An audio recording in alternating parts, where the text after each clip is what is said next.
right. Good evening, everybody, and welcome back to Speed Gaming 2.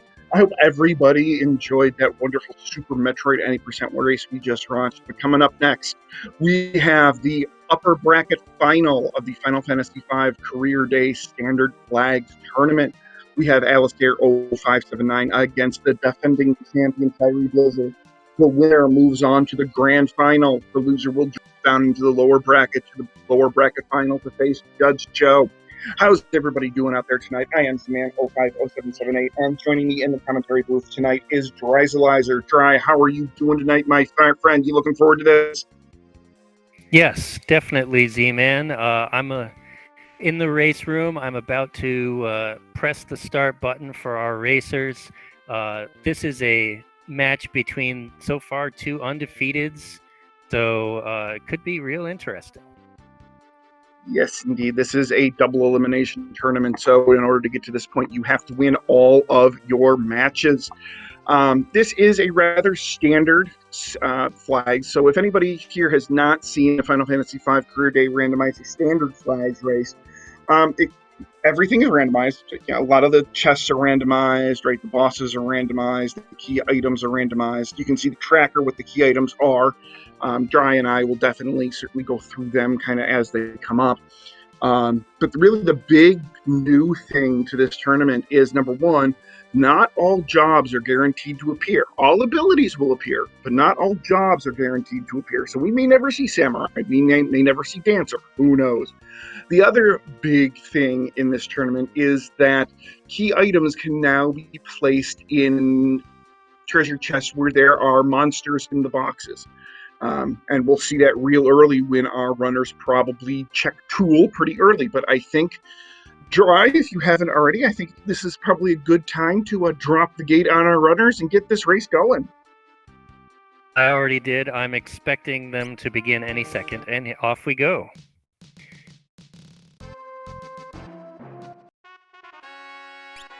Oh, and Alastair was kind to the viewers, gave us a view of our first job. We're starting with Dancer. What are your thoughts on a Dancer start, Z-Man? Oh boy, I'm of two minds with a Dancer start. I mean, it certainly has the potential to do a lot of damage right out of the start. And in general, I do like the Dancer job. The only issue I ever have with a Dancer start is, right, you only have 25% chance to do Sword Dance at first, because we're not going to have a Lamia's Tiara. We're probably not going to have Red Shoes. We're probably not going to have a Rainbow Suit. And those are the three items that up Sword Dance to 50%. So, you've got basically a 50% chance of doing basically nothing, and only a 50% chance of doing something decent. So it's a unpredictable start, I think, is the best way to put it. I saw a hint, something about Walls Tower Key World 3. Okay, Great. That's what it was. I will say, Dancer isn't terrible at the very first fight, because even if you get a jitterbug, it's pretty hard. In terms of like against the first boss, it might be enough to two-shot the first boss. But then you're right, it absolutely falls off after that. We did get a pair of Kaiser Knuckles, so if it was me, I would be looking for the Brawl ability, which is sometimes something that you'll find early, and you can actually barehanded brawl with Kaiser Knuckles with dancers and hit pretty hard there. Yep, I saw that too, and I had thought of that. I'm like, okay, if we see Brawl, this might not be a terrible thing. And the other thing we're looking for is a halfway decent knife that we haven't seen.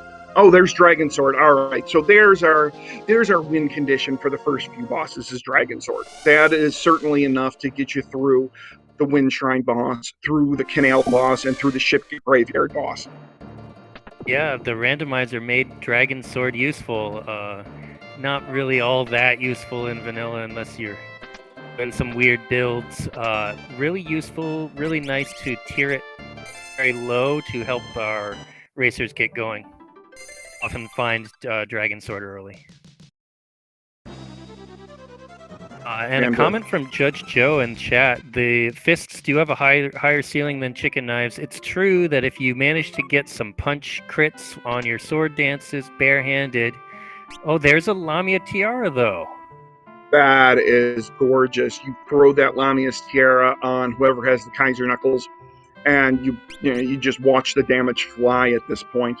Even it's amazing.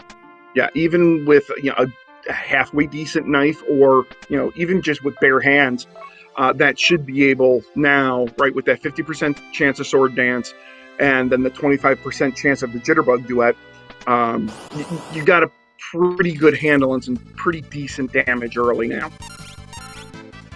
Yep. Now this first goblin chest, you just fight. There's no need to try and sword dance it. Big bridge, path of the void, useful hint. And the big bridge, I mean, that is not something we see path to the void very often.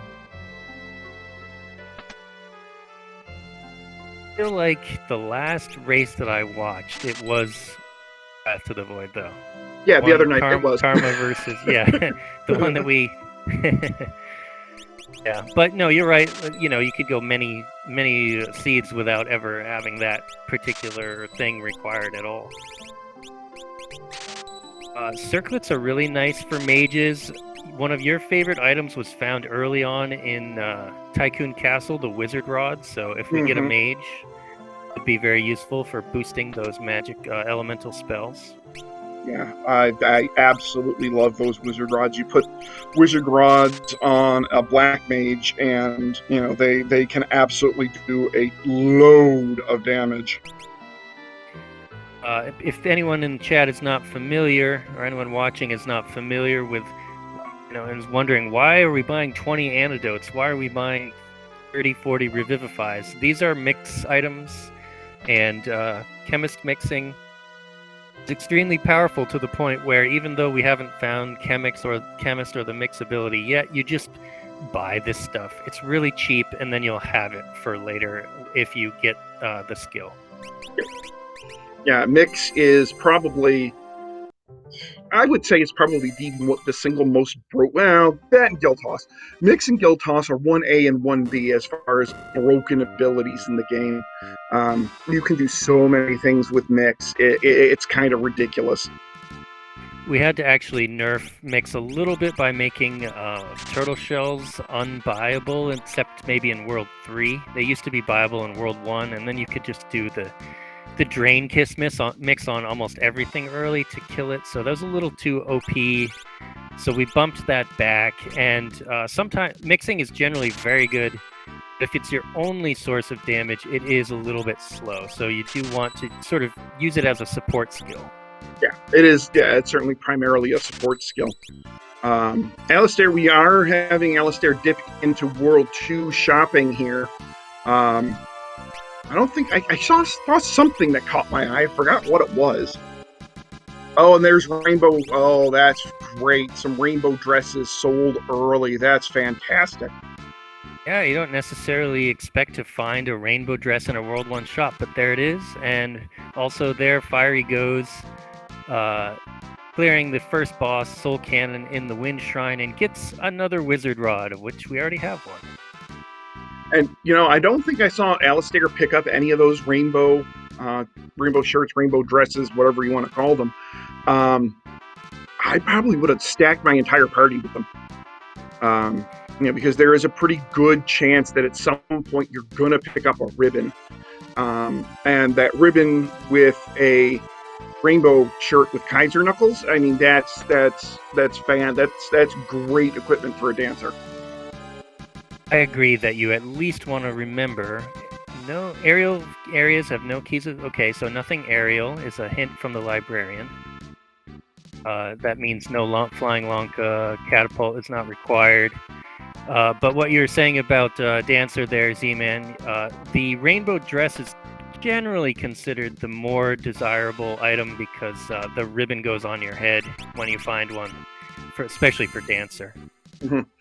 And then ideally, right, when you have a dancer with a really good knife or, really high strength, or you get equipped swords or something, then you want to put like running shoes on your dancer on the arm spot, right? So that just makes by default that rainbow dress be fantastic. Yes, indeed. Joe in chat mentioning that Black 5 or 6 would be great because we did find Bolt 3 in the Wind Shrine. Necro early, probably a good place to see Necro, huh? Yeah, one dragon sword should take out each one of these barriers, and then Necrophobe himself, yeah, he might take out a member or two with an attack, but should go down pretty simply. Solitary Island is on the Path to the Void, so that is the Island Shrine in World 3. Useful hint. The Island Shrine is big in this flag set. Yep. So in order to access that, we will need to find the shrine page, which will give us access to that. And there are 3 key item checks. There are 2 trapped chests, and then there is 1 boss at the end of the shrine. Yeah, so that's required. We also know that the bridge is required. The other hints, Walls Tower Key is in World 2. That doesn't necessarily mean anything. We'll have to see as we go. And no aerial areas. World 3. You know what? I think it was World 3. I have a typo in my notes. Thank you, Mickey, man. Yeah, I typed 2 instead of 3, which is that's a bad typo to make if you're actually racing. Necrophobe goes down for Partisan. Alastair resets out of a Lumina suit to get Meteor time magic at the chicken knife spot. I really like that. There's a chance of finding something like, oh, Big Bridge holds the shrine page. Well, now we know that those 2 go together. Those 2 hints that we already have gotten. Yep. So that's a little unfortunate that those 2 hints are chained together, but at least you kind of know one of your paths. There is a small chance that the shrine has double value because there are 3 checks in there, but it's probably, hints that are all related so far. Black suit is a really nice find if we find any mages.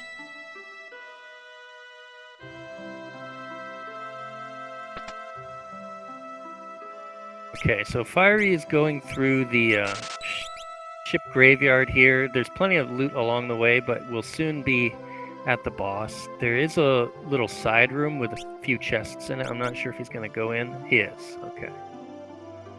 Yeah, this early in the game, you pretty much full clear most of the chests. But there's 10,000 gold right there, and who knows what else you can find.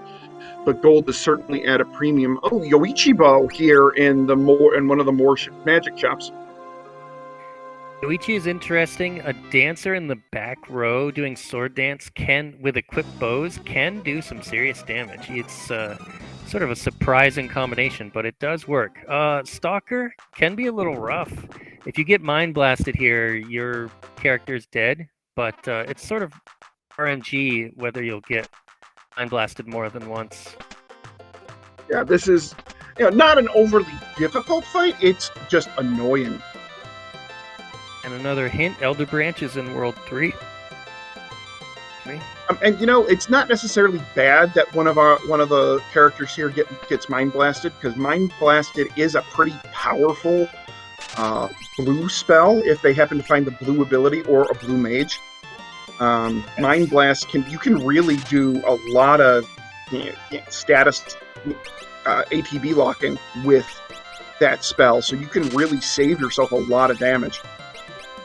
Yeah, Mind Blast always hits, and if the enemy is vulnerable to paralysis, then that status is always inflicted. And things that are guaranteed, like a guaranteed status in this game, can be extremely useful. It looks it like also does HP leak, but that doesn't get used quite so much. Oh, I thought we were going to have Alastair going up to the Hiryu Valley, Money Mountain, but nope. Looks like Alastair is raiding Bal Castle and getting a hint. I don't know if they will do the Bal Castle gate fight or not. It seems a little early for that. Yeah, definitely. I don't think they have any insta-kill abilities, so... Yeah, Bal Castle, as you can see, Alastair skipping the shops. All the shops in Bal are duplicates. Oh, and Fiery probably has won the fight. Pyramid holds the Falls page is the hint. Okay. Stalker with a little parting gift to the party here by confusing Galuf before dying. Nice gold hairpin found by Alastair. Just that will go really well with that Meteor. Oh, and we got an anti-barrier at the ship graveyard reward. Very nice. That is required. Yep, that is our first key item find. And why is the anti-barrier required? Well, in order to get access to World 3, which is where the Void is, you need to be able to get into Excess Castle. To get into Excess Castle, you need the anti-barrier to be able to access it, and then you need the bracelet to get upstairs.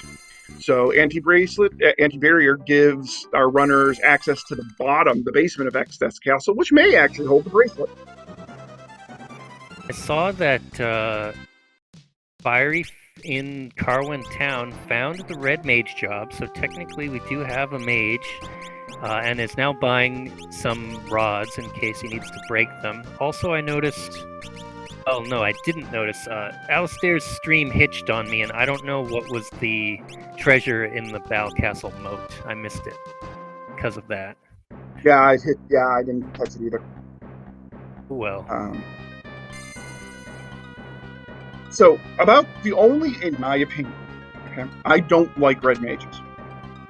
The only thing, in my opinion, they are good for is to break rods. Because to master a red mage, you need well over 1,000 ability points, and you get X magic out of it, which is nice. But that basically takes an entire seat to get there, and the red mage, just their inherent magic power just is very low. So while they're great to break rods with, that to me is basically their only use. Yeah, Red Mage is not one of my favorites either. I will say it has good agility, so you get in quickly, you get your turns in quickly, and it has versatility because it can use swords and knives and things, but in this flag set, we're not really like that desperate usually for versatility. I mean, unless this ends up being the only 2 jobs we find, then we'll end up using it. But yeah, we'll see. 1 red mage, or even 2 if you've got boss to break. And I do know somebody found a light staff earlier.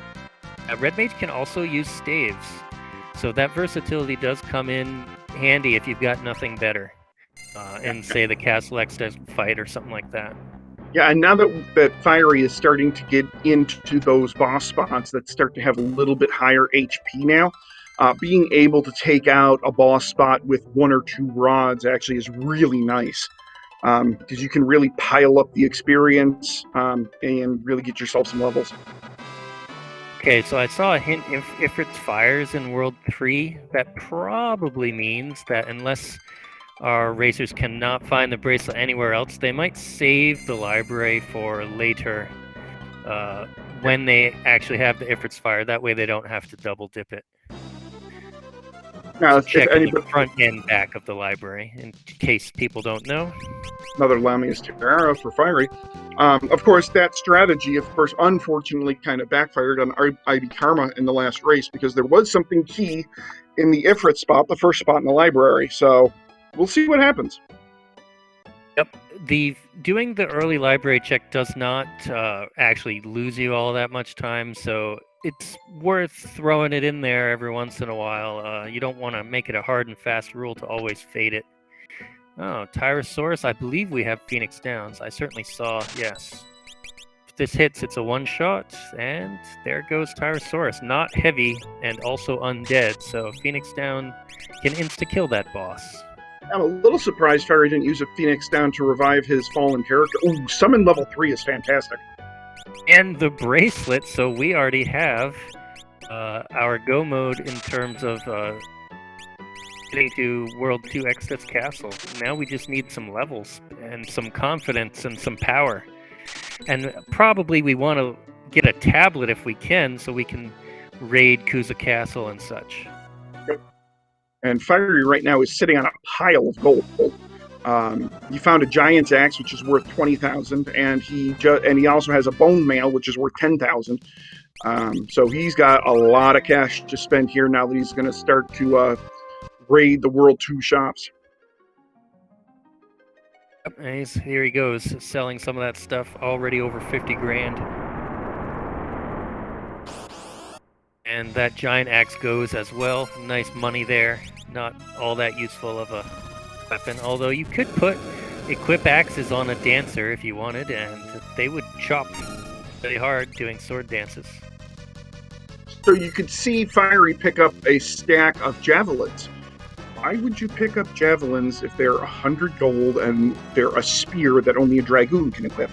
Well, see, the thing is if our runners find a ninja crystal or the throw ability, javelins can do some pretty substantial damage with the throw ability. Yeah, even though javelins only cost 100 gold, which is like a weird carryover from vanilla, because it's a rare steel item in vanilla, they are a mid-tier damage spear. So basically, throwing javelins is incredibly powerful if you can have a ninja or throw early on, and it carries through the mid-game at least. Yeah, I mean, we've had, in previous tournaments, right, you can use throw basically all the way up to Xdeath's castle. You can defeat Xdeath in his castle with just throw. Because I do believe it has a throw power very similar to the shurikens, which sell for quite a bit of money. I think 2,500 a pop. Yeah, it's even stronger than the shurikens are, and it's way, way, way cheaper. So it's just a really sort of meta play in the randomizer, at least for now. Javelins were actually bumped up a few tiers, and they were supposed to be bumped up in price, but that change didn't go through. Even if they were bumped up in price, it was only going to be like 300 or 400, and it still would be worth money. So I'm assuming I missed this on Alastair's side, so I'm assuming he got it. But the Sing ability was available here in Kelb. Sing is a really nice ability for a number of different reasons. I did see Fiery pick up the Requiem song, which if Fiery happens to run into the triplets, that's fantastic. Or any other undead boss that they happen to run into, Requiem will do a fair amount of damage. And of course, you have the hero spell, you have the power spell, the speed spell. Sting is a very nice ability to have. Love Song, surprisingly good, inflicts stop set status. There's quite a few bosses that are actually vulnerable to that, or bosses that are otherwise difficult, perhaps I should say. Yeah, I was playing a for fun seed the other night, and I ran into Bahamut at the Guardian Crystal spot in Mua Forest. The love spell was absolutely wonderful. Or the love song, I should say, was absolutely wonderful right there. Speaking of Requiem, I don't think Fiery put it on, but it would have been great for this golem fight because the dragons, of course, are both undead, but Breaking Rods seems to be working pretty well. The only thing is you just want to be careful here not to kill Golem, because Fiery did pick up Summon level 3, and Golem is Summon level 3. So, and Golem comes in handy, especially on longer fights against physical bosses. Okay, unfortunate for Alastair, just got a little bit unlucky with that Stalker fight at the ship graveyard, but we know that has the anti-barrier, so hopefully Alastair does not fade that too long and goes back later to collect it. Yeah, that I'd say that could be problematic, but I can't see him fading it for too long. I mean, he knows the Stalker is there, but I mean, once he starts getting a bit of power behind him, that spot is easily one-shottable. So I wouldn't think you'd see him fade it for too long. You hate to have to redo that check, though, because it does take a little while to run through the ship graveyard. Yeah, it does.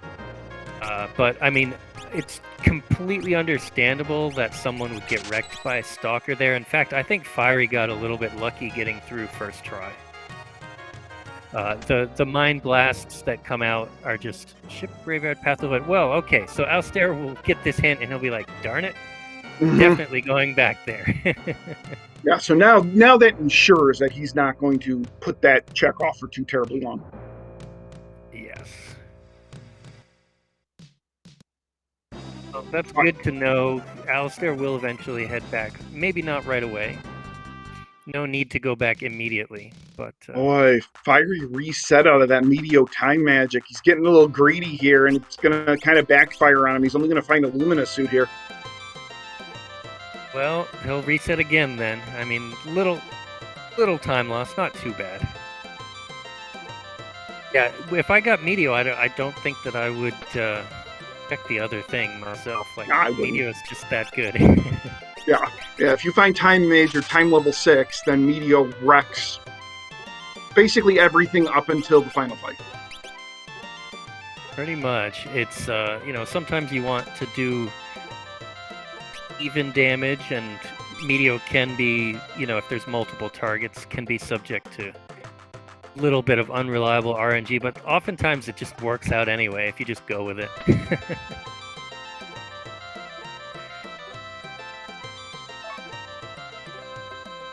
Well, some good time magic has been found so far. I'm wondering where we're going to get our first tablet so we can get some really powerful stuff. Okay, Alastair also picking up Red Mage. Not sure if Alastair had any other jobs otherwise. I don't think so.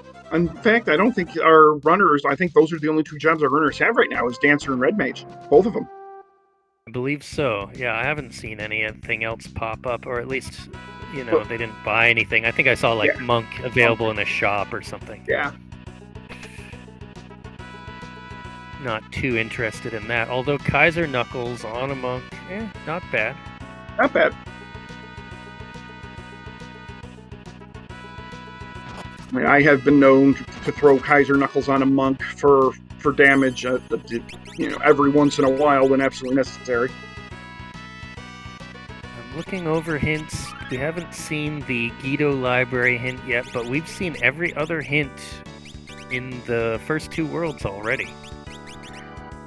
And the main thing is, it's telling us where to get the anti-barrier. It's telling us, aerial areas. And we know that we need to go to the big bridge, which gives us the shrine page. But other than that, not that much direction yet from these hints. That library hint could be key. It might be worth making a visit there. Yeah.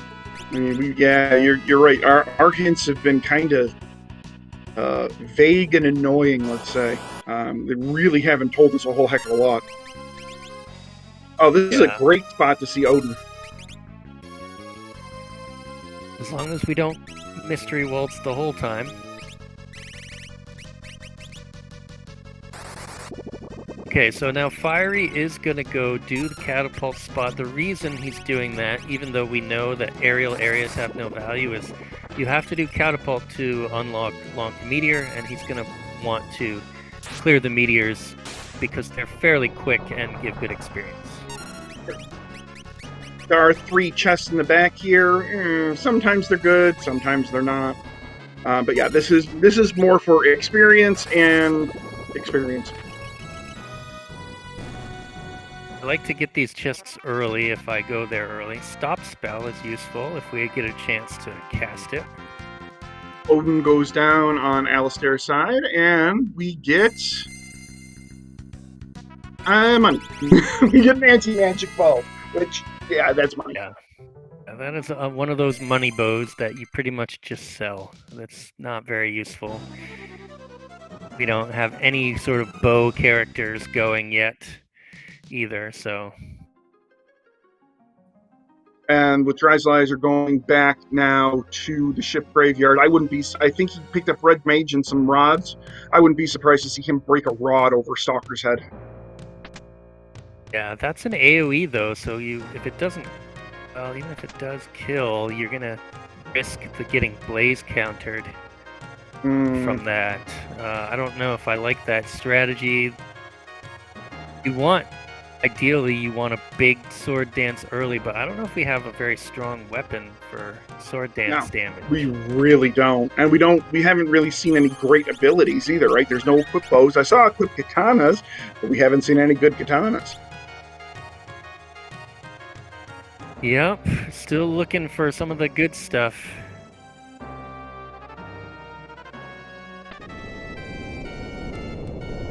Dancer and Red Mage is not, the most powerful thing ever. It's nice that we got that early tiara, but we do need a decent weapon to actually do decent sword dance damage. There goes another Mind Blast. We can't survive too many of those. That's the problem, is Stalker's opener is just really strong, even if it's early game, and now that's 3 Mind Blasts. That's 4. Oh my gosh, they Oh all my rolled. goodness. They all rolled Mind Blast. And again, every time, well, I mean, we do have a save. We can just try again. It doesn't take too long. But, you know, every time you lose the fight, you're losing some time, and hopefully you don't have to reset out of here again. That's just some terrible RNG for Alastair. Yeah, I've been through fights where I didn't get Mind Blasted at all. I think it's only a 1 in 3 chance from each of them at the start, so that was extremely unlucky to get 4.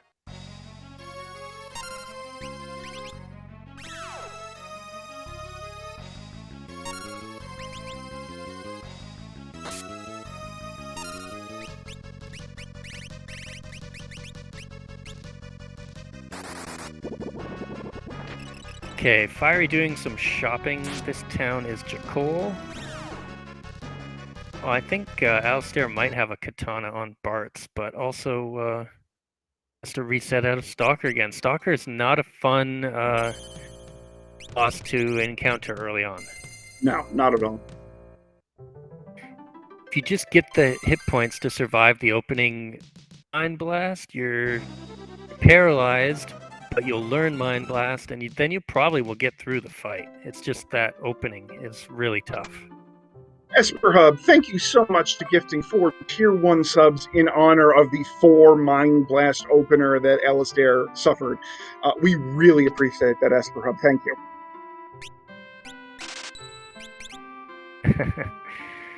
Yeah, gosh. Let's hope we don't see that again.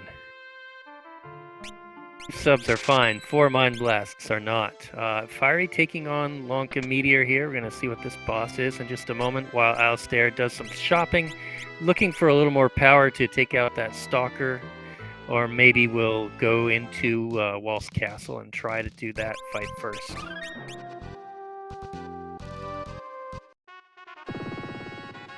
It's Levi, and an Aqua Rake is going to wipe the party. This is another RNG opener. You can try that fight again, and Leviathan is not necessarily going to use Aqua Rake right at the start. No. Will 1 Thunder Rod over Leviathan said do it, or will he need 2? I don't think 1 is enough coming from a red mage. I think you need more than I think you would need 2, yeah. I mean, it is a very good thing to do. It is very effective, but this spot has, I think it's 3,300 hit points. I don't think it's going to be quite enough. Maybe if it was from like a black mage, it might be enough. And we're 2 for 2. Oh wait, one is still standing.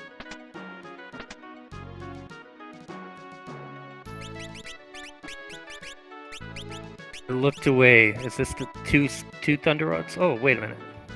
Yeah, it is. So, okay, so the Thunder Rod did 1950 to the Leviathan's face, but unfortunately, the Leviathan Aqua Rake, leaving 1 red mage with 10 HP. And does Fiery only have 1 Thunder Rod? No, he's got 10 or 11. Oh, okay. So he'll come back later and win that fight easily then, yeah. So, I mean, those red mages just need to get some HP, and then they can win that fight. That's really all it is. And, I mean, he did get a little unlucky with getting Aqua Rake openers twice in a row there. It's not guaranteed at all. But, yeah, sometimes you just got to move on and come back later. Yep. Alastair picking out the Tyrannosaurus here up in Shiva's spot. Yeah, that was a nice, easy fight. And we already know that that spot is the bracelet, even though I didn't actually see it pop up on his screen. We saw it before.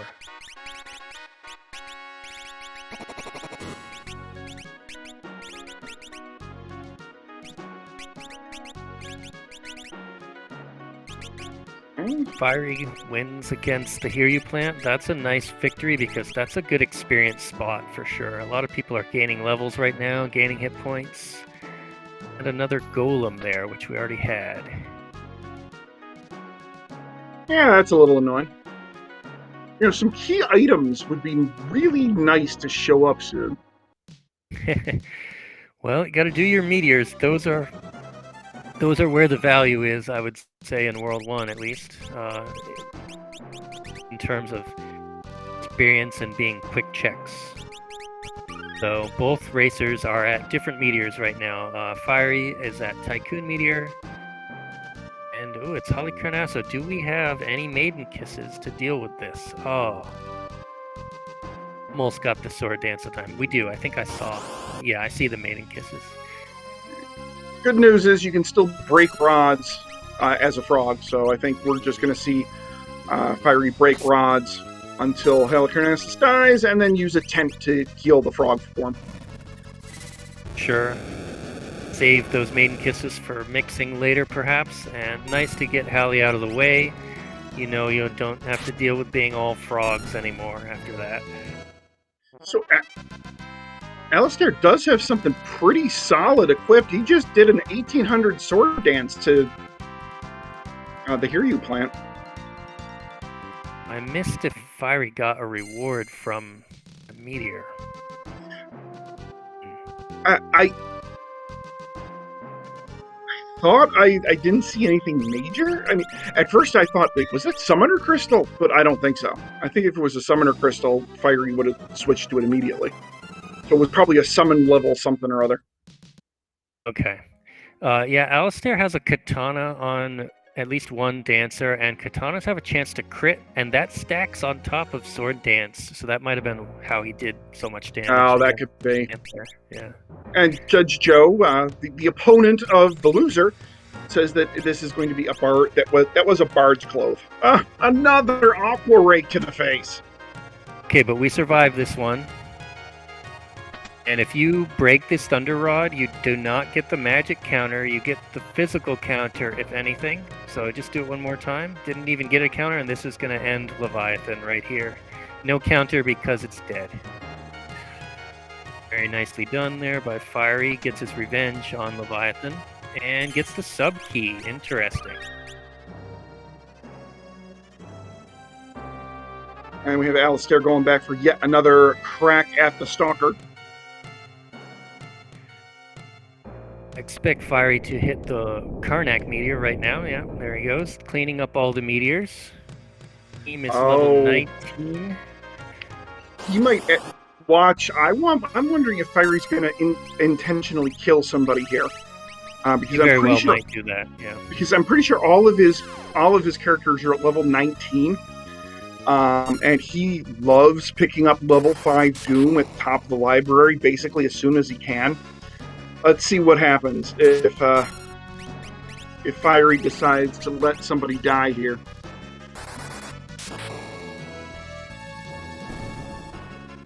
Okay, so this spot has 2,500 hit points, so if he was going to kill somebody off, now would be the time to do it, but he is not. And I think that's victory over Bahamut, yep. And speaking of victory, Alastair gets that Stalker down. Okay, womp in terms of value from the reward, but Fiery did get some experience there, I assume. I don't know his levels, but he'll probably show us his levels right now as he goes to the library. And everyone, no, somebody's 20 and somebody's 21, so I think he's actually in good shape.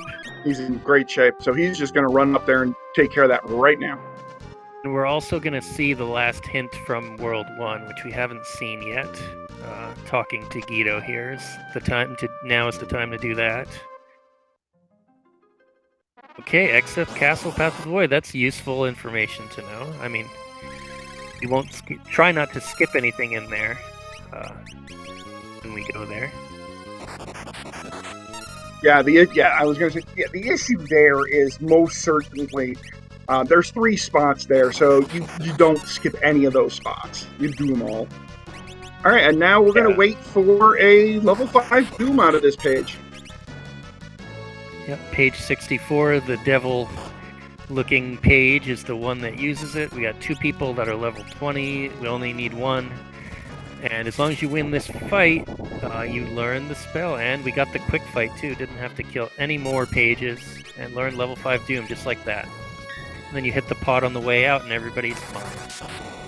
Let's see if he does the Ifrit spot while he's here. Yeah, a little surprising.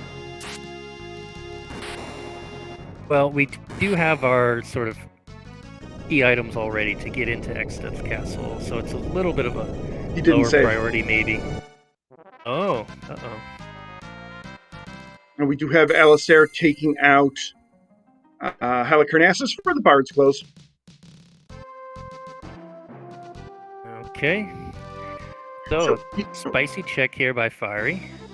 And all things considered, right, Alastair really isn't that far behind Fiery at all, especially given that Alastair had to do the Stalker fight 3 or 4 different times. Califisteri is not the greatest boss. Good thing we do break at least one rod before she puts up Reflect. It looks like we're gonna break another. You just want to try and be quick. That's one advantage of Red Mage, being quick. Getting in before the enemies can act. This might be enough to finish her off. A collection of rods here for Fiery. Pulling Bahamut, which I'm pretty sure this will give Alastair the submarine key. Yes. Fiery has defeated Kalos. She didn't get a chance to do anything at all, which is really nice because she can be sort of annoying, especially in higher HP spots. We get another Tiara and the Sandworm bait. Might as well go chase that, I imagine. Yeah, it's a relatively low HP spot, nice and easy. You gotta check it. Yeah, we're basically trying to do clears and get power before we go into Exteth's Castle in World 2. And I mean, this could have a tablet or something behind it, because we still haven't seen any tablets. Yeah, and, thinking about it right now, I mean, what right now is Fiery or Alastair's, what is their strategy to beat Exteth in this castle? I don't really have one at this point, I don't think.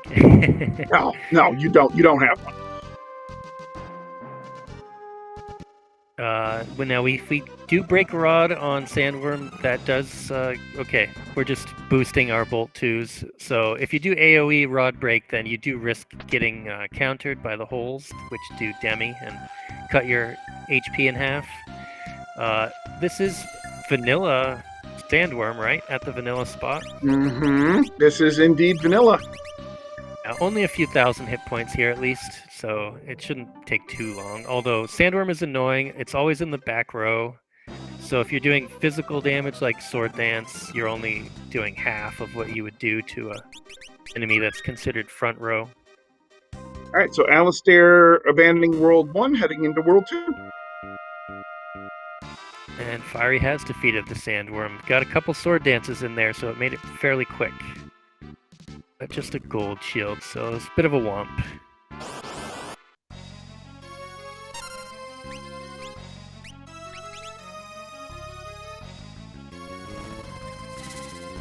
Fiery, not sure where he's gonna go next. Okay, doing North Mountain, which Alastair has already done. We know that's not a key item.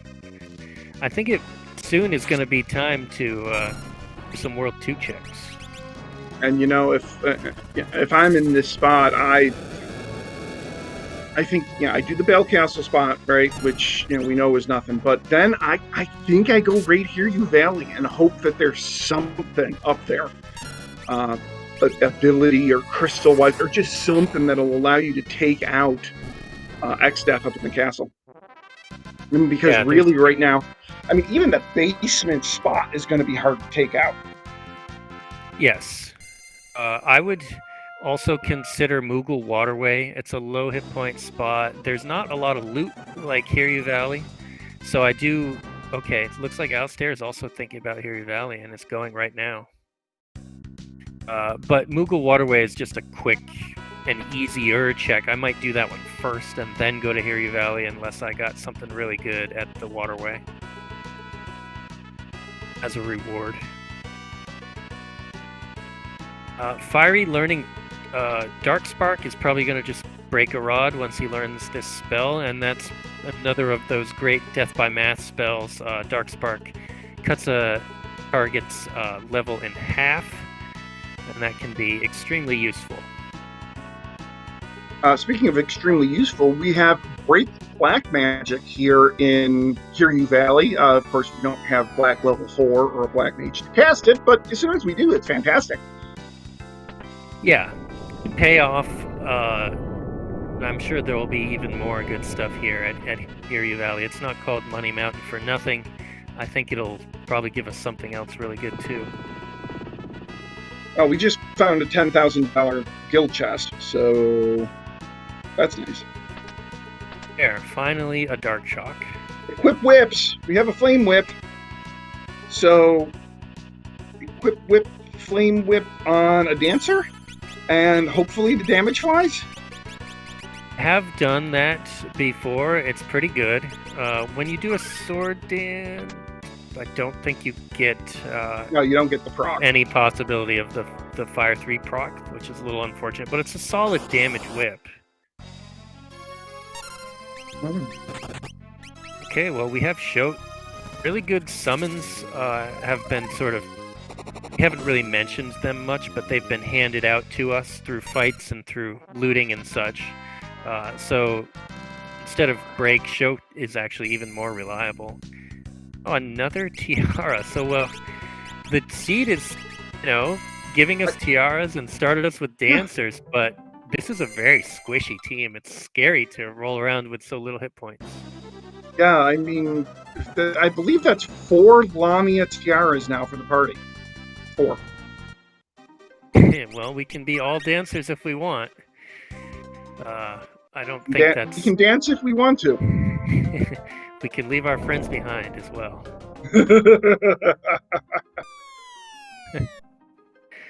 Nobody's getting left behind here. Let's see. Carl Boss down in the basement. This is a lot of hit points, but we have Bolt 2 for over 1,000 damage per boosted cast. Not bad. Not bad. I mean, it's going to be slow, but the car levels should go down. Oh, okay. So, and also Fiery is breaking some of those Thunder Rods too. I would actually start to... I'm not sure how many he has left. He might just serve some of them. You might have to go and buy more rods to defeat Castle Exdeath if we have a really weak team.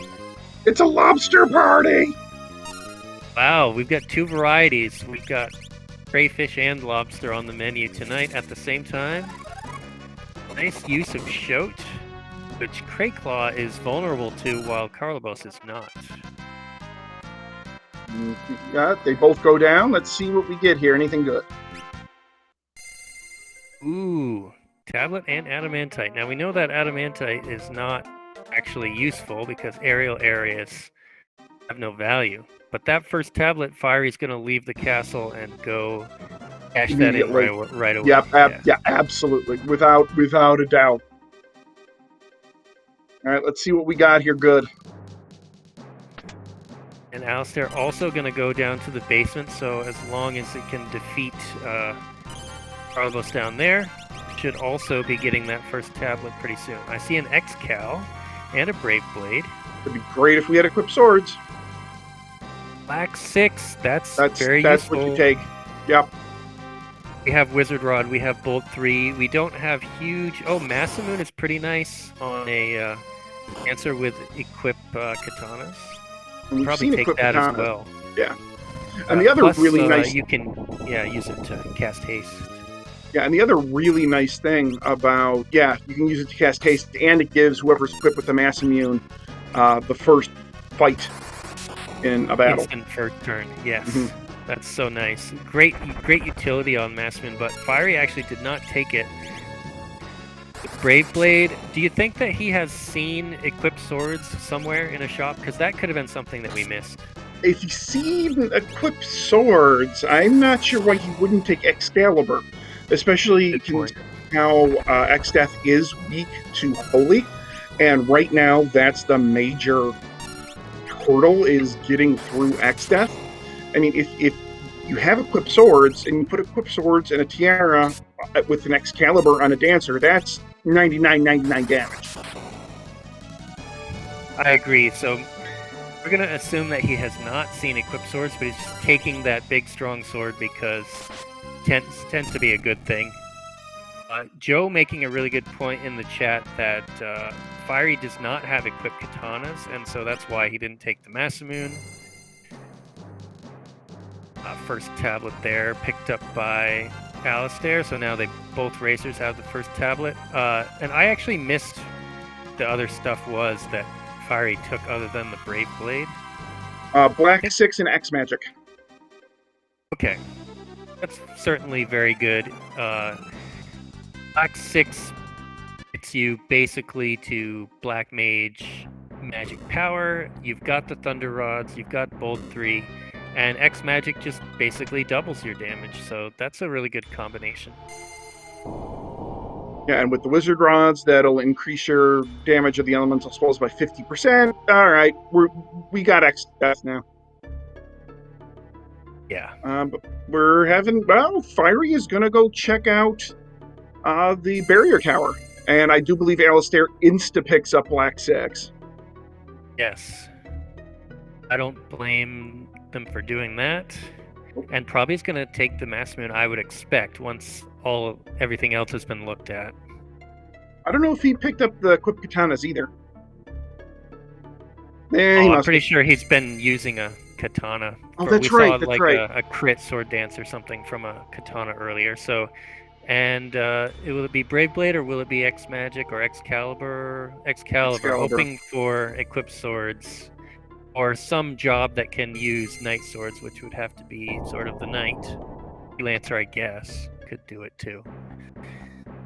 But we don't expect to see that early like this. Yeah, Fiery maybe just thinking that he would like some more levels and will go to Barrier Tower, kill some dragons and try and kill the boss and get some levels and do some checks before trying to actually go upstairs in Exodus Castle. Yep, I think that's exactly what he's doing.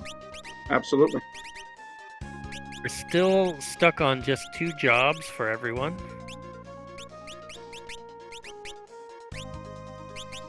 Of course, getting X magic in the castle makes Red Mage even that much more sort of obsolete because you don't have to master the job anymore to get that coveted ability. We already found it in the castle.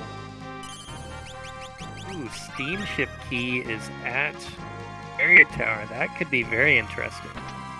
Yeah, I could see Fiery, following that pretty much immediately.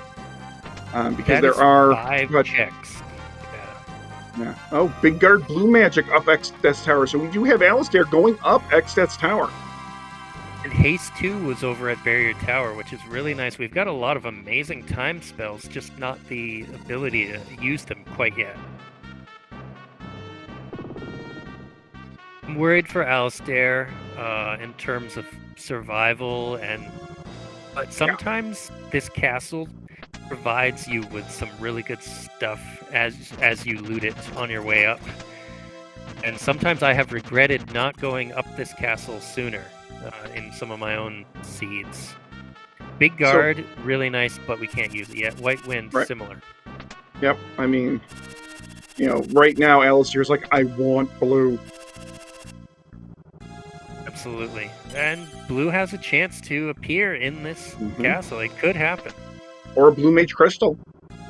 Right, one of the two. There's our big bridge key, and we know that is required, so Fiery's trip to Barrier Tower already paying off. Yeah, indeed, and I don't think Alastair has the submarine key yet. At least I don't have it marked in the tracker, so I think it was, the Karnak Meteor that had it? Not a Karnak, Waltz. Lonka Meteor is what I wrote down. So yeah, he hasn't gone up in the air. Oh. Yeah, I might have forgotten about that.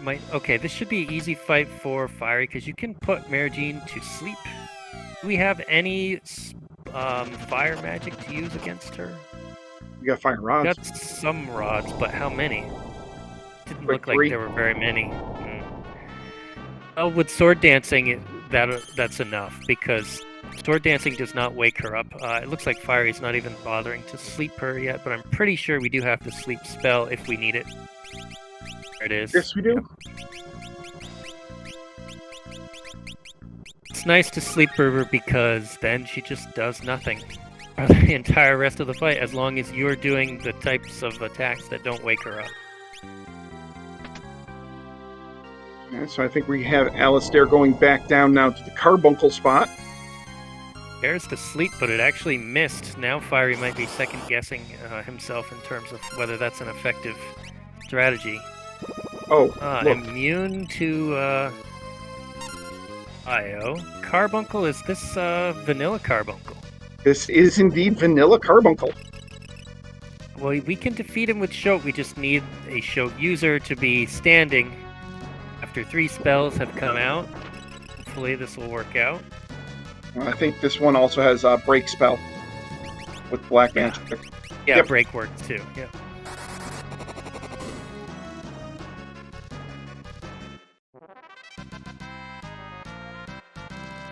Fiery's still working on Marigine. This is 20,000 hit points, not a joke spot. Pyramid Page, I think we need that. Yeah. So that is the required item, the item that Alastair just got. We know that from the hints, Pyramid has Falls Page. Sorry, that's not necessarily required, but there's a decent chance that Pyramid just has so much value in this flag set. There's a decent chance we might need to go there. Yeah, not necessarily required, but always welcome. Because you can always just loot the non-trap chests for, loot for the end game. Yes. Depending on when we go to Pyramid, it'll be valuable in some way, probably for us. We'll have to see what happens with some of those other checks first. And the Greg 4 spot is Siren! Hi, Greg! Perfect. She is vulnerable to Petrify, so this is a 30,000 hit point boss that we can instantly kill here. Just use your break spell and you win. Very nice. Good experience spot for Alastair. Yep. Picks up more experience, picks up some levels, and picks up a Wizard Rod. Another one. The thing about Wizard Rods is that they tend to either be absent from a seed or you get lots of them all in the same seed. This is one of the latter cases. I'm still a little concerned about Alastair going after Castle Exdeath because his hit points are a little low.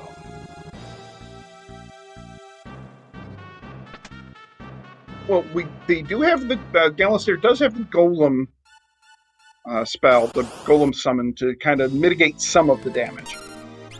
So we'll see what happens. Yeah, let's see. We can try breaking rods. Not sure how many rods Alastair has available to break. Okay, Bolt 3, of course, is a great spell. That was the plan. So 3,000 per boosted attack, and we basically need to do 10 of those, and the Dancer will probably fill in the rest. Might not even need to do 10 if we get lucky with some sword dances. And we have a panda at the big bridge. The other thing is you put up Golem for Exdeath, but in phase 2 he gets these double turns, and they have an equal chance to be spells as well as physical. And that's the thing I'm worried about is, we probably have at least one light stave to break, which is nice. I'm worried about getting potentially one-shot by spells on a couple people, but other than that, this fight should work out for Alastair. Fiery has already defeated a panda while I was talking about the other fight, and there's the shrine page, which we knew was going to be there.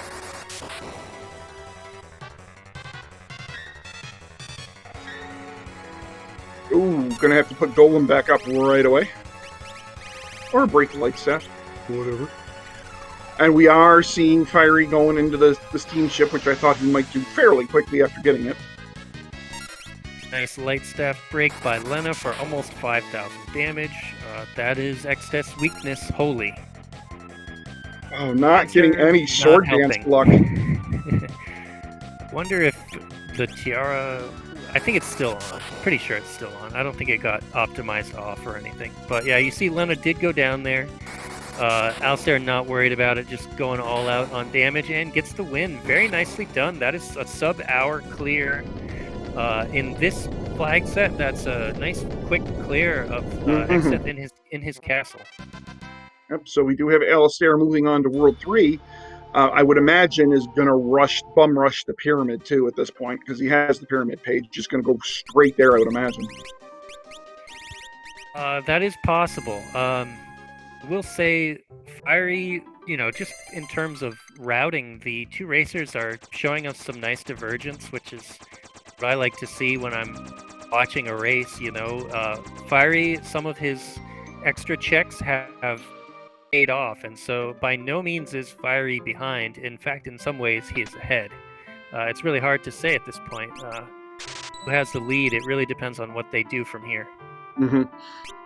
You know, like for example, if there's a tablet or two here in the steamship or Karnak, then okay, Fiery's probably in the lead. But if Alastair finds a tablet or two in the pyramid, okay, Alastair is in the lead. So it kind of depends on what's where. Absolutely. This Bolt 3 is going to be useful here in the pyramid too. I'm just thinking ahead to some of the static fights that are coming up. And hey, against Omniscient, we can use Bolt 3 as well. Lucky we only find him here where he only has 10,000 hit points. It could be a lot worse in other spots. This is a really nice place for Omniscient. Alastair doing a quick reset, but just barely saved, so probably just wants to make a minor adjustment to the party to make the fight a little faster. Fiery looting the Karnak escape, and I saw him pick up another light staff, which should be helpful, at least for the Castle Exdeath fight. Mm-hmm. I missed what Fiery got when he defeated the steamship check. Did you have Bison Sword? Okay, thanks. I'll just mark that down as a womp.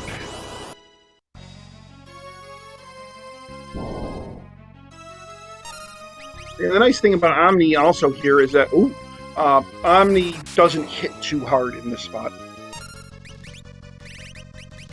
Yeah, this is early World 3 check, I guess you could call it. And there's equipped swords. Oh, really? And it was loot. So now we have Brave Blade on a Dancer, so that's going to be some big damage sword dances. And Fiery also found Mirage Radar here, which is, if nothing else, 2 hints and really good shopping. Now, okay, so you're a little bit more familiar with the game's mechanics than I am. Fiery on his Dancer has a tiara and a rainbow dress. They cancel each other out, and then we're back to 25% sword dance? No, they okay, just 50. Don't affect each other. You can never go over 50 either, though. Like, they don't stack, so it's just... That's just what he's got. That's what he's wearing. It doesn't really have any effect to have 2 sword dance items. Okay, so Alastair has already taken care of Omniscient at the Pyramid Gate. Might tent up before going in or something. And no more loot, no more important loot, I should say, for Fiery, but did get that radar from the Karnak escape at least. Didn't see anything else super important. I didn't either. Whip Sword's ability was nice. The Light Staff was nice. The Mirage Radar's really nice. But I think Fiery now probably feels a lot better about his chances in Exdeath's Castle. Yeah, I would say Fiery probably feels prepared and confident that he can just go right through Exdeath Castle without trouble. Might feel slightly behind because of all those extra checks, but those checks provided key items that might be required. So you can't really... Well, we know for sure that the big bridge key is... Oh, he already did that check, didn't he? Yeah. Because that gave the shrine page. The other check, the other stuff, the radar might pay out. Right now, Fiery's big advantage is that he's done Flying Lanka and the Lanka Meteor. That's the big thing. Alastair, by the way, in the basement, finding the Leviathan summon. A basement of Pyramid. Okay. Mm-hmm. You misspoke earlier. Oh, I'm you sorry. said that Fiery did Flying Lanka. Right, Technically, he did the catapult, which opens up Lanka Meteor, because we know that Flying Lanka is going to be faded by everyone because there's no value up there. But anyways. Air knife. That's a nice find for Alastair. Very nice. What's in this? Well, this is always the zombie dragon, or archaeosaur, I should say. Monster in a box check. Bolt 3, gonna be doing a lot of work here. The statues are weak to it, and a couple Bolt 3s will take out all of the cursed ones as well, and the other trap chest that is coming up for Alastair.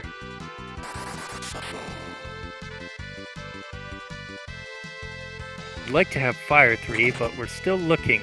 I'm sure that some really good things are going to be here in the pyramid, so just keep on looting and things will work out for you here. Yep.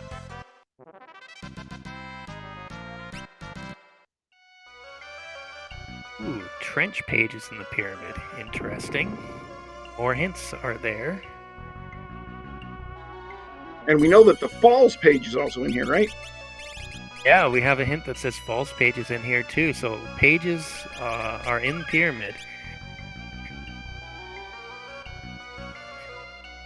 I'm really curious about the World 3 hints because the early hints didn't really help us all that much. I feel like maybe there will be some value in the World 3 hints.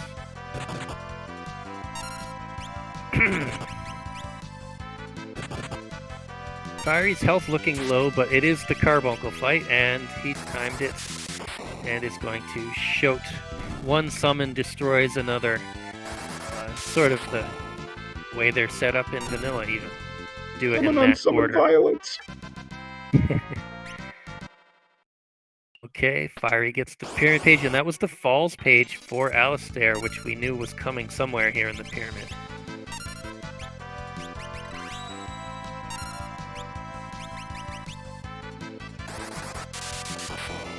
Both runners getting tablet pages close together in time. Now we have Alastair taking out the last trap chest here in the pyramid. What do we have? Oh, that branch, that was hinted as well, that it was in World 3. Now we know exactly where it is. So all three trapped chests in the pyramid had key items. Now, we don't know for sure if any of those are actually needed, but when we collect some hints, we'll hopefully be able to figure that out. Otherwise, we'll be searching blindly, which can happen as well. I think that was a pair of running shoes. That was a pair of running shoes. That's really nice. Yeah, the pyramid, as it is wont to do, paying out very nicely. Yeah, I've probably even missed some of the great loot that is here in the pyramid. I'm just glancing back and forth between the two. Yeah, I think the only other really nice thing we've seen is Leviathan in the basement. Time 5 allows us to cast a Haste 2. That's fantastic. It's pretty darn nice. And Sage Staff can be very handy for reviving and attacking undead and staying holy. Okay, so Fiery is in the Castle Exdeath fight already. Probably going to do similar things that Alastair did. Fiery's hit points are about the same. I thought he would have more for some reason. After all the additional World 1 checks, but you get sort of diminishing returns on some of these early checks, I guess. Magic Sword 6 for Alastair. That's nice. Yeah, that can be quite handy. Technically, a red mage can use swords. Certainly, knives are available as well. So if we just find something with decent power, you can really boost the damage output with a spellblade. And the boss of the pyramid is Arcuavis. Just shouldn't be too much of a problem, but might take a little while. Yeah, annoying, but not terribly dangerous here. One of its forms will absorb thunder, so Alastair's gonna probably need to sword dance that form down, but all the rest take damage, and actually the final form also is immune to thunder, so the last two forms, I believe, will need to be taken out by the dancer. But this Bolt 3, up until that point, was basically locking Arcuavis into doing nothing, because as its ATB was being filled, it was dying. And then the next form's ATB was being filled, and it was dying. So it hasn't even really done anything yet. Can the fourth form of Arcuavis be break? No.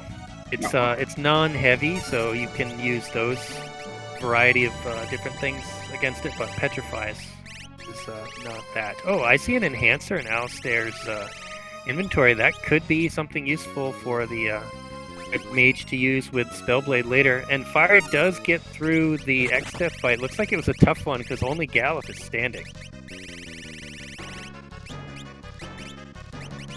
But hey, a win is a win there. Nobody gets any experience or even ability points from that fight, so all you do is just win and put it behind you, which is what Fiery has done. Okay, so Alastair needing this Dancer to come through. Mass Immune Dancer, there you go, big damage, and now there's going to be a Revival, and the final form should have about 4,000 hit points. And Fiery immediately going shopping. Oh, look, there's Fire 3. And Breakblade, and Pure 3, and Sildra, and all kinds of good stuff. Buying most of the stuff in that shop right there. I'm curious about those hints as well. I'm sure he'll be checking them soon enough. Some red shoes, interesting, but probably not needed.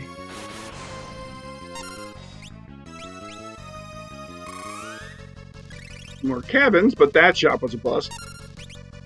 We should also be looking for jobs here. There might be a really good job for sale. And oh, there's the mix ability. Also summon 4 and throw. So summon 4 opens up that Sildra that Fiery just bought. There's Ice Ray. Fiery's running low on money. It's time to have a fire sale in terms of selling off stuff that you don't expect to be using at all. And then he'll have plenty of money to keep buying all the good stuff here.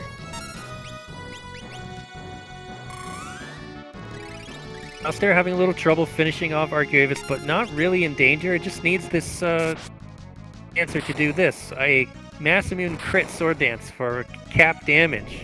That's a nice way to finish. Yeah.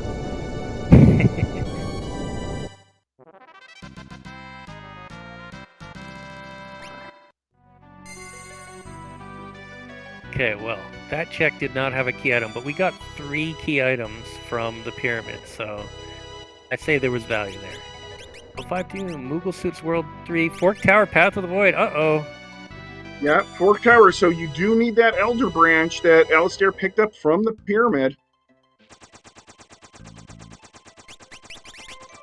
Yeah, okay.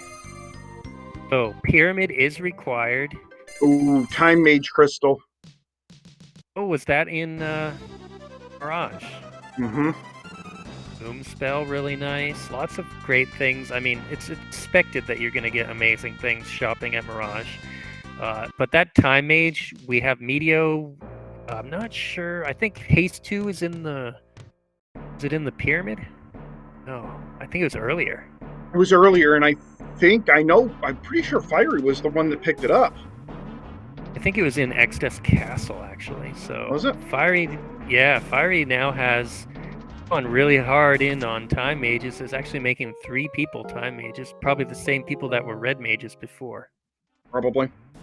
And we do have Alastair checking out the catapult, which we know is big because the Flying Lanka, or not, the Lanka Meteor will have the sub key, which we know is required. Yes, it absolutely is, because the big bridge key is in Barrier Tower, yes. So, again, Alastair has done some things, Fiery has done some things. It's hard to say who's in the lead. They both have 1 tablet.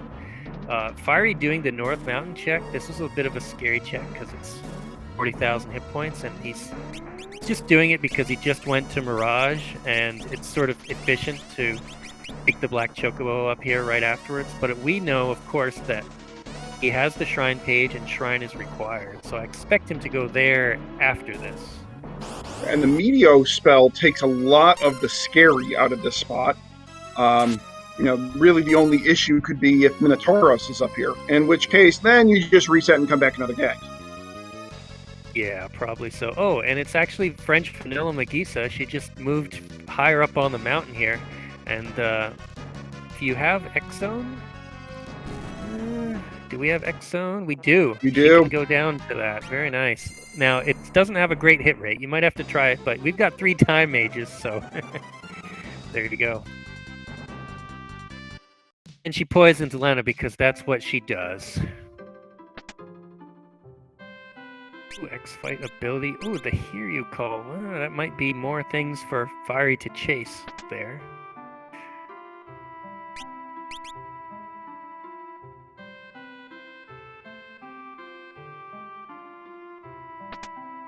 And so Fiery is really kind of loading up on these key items. You got to think, and then as soon as Fiery does the pyramid, right? I mean, that will give him the other 2 pages and the Elder Branch. So Fiery he's got access to a lot of the key items. Yeah, he's really been getting good key item luck. The advantage Alastair has is those key items from the pyramid, which we know branch is required. But yeah, Fiery took him a while to find the shrine, but now that he's found it, I'm very interested what's in here because we know it's Path to the Void. I'm kind of just expecting at least 1 tablet in this shrine here. There's the sub key for Alastair, which we knew was at that Lanka Meteor. And let's see if Alastair uses that sub key right away. Oh, he's going to go to the trench, which actually makes play. some sense. Yeah, there's 3 hints down there, and we need hints. I mean, only you and I, who have the privilege of watching both racer streams, don't necessarily need hints, but the individual racers absolutely need hints. Oh, there's the blue ability in the shrine for Fiery. I expect him to slap that on at least 1 person immediately. Yeah, immediately, because Fiery loves Death by Math strats. And, as such, he loves the blue ability. Plus, we have a number of good Death by Math spells already. This particular fight, gets the lucky Pantera start. You can just shoot Pantera. Much easier and quicker kill than Invisible. But using X-Zone is, I think, not the way to go. I think Pantera is heavy. It's vulnerable to Doom and Petrify rather than X-Zone. So that was a slight mistake there. But, now he's trying Shoat. Did he kill the right Pantera is the question, though, because if you don't kill the right one, the fight's not over. And we have Alastair pulling Adamantimi from the Tool Pass.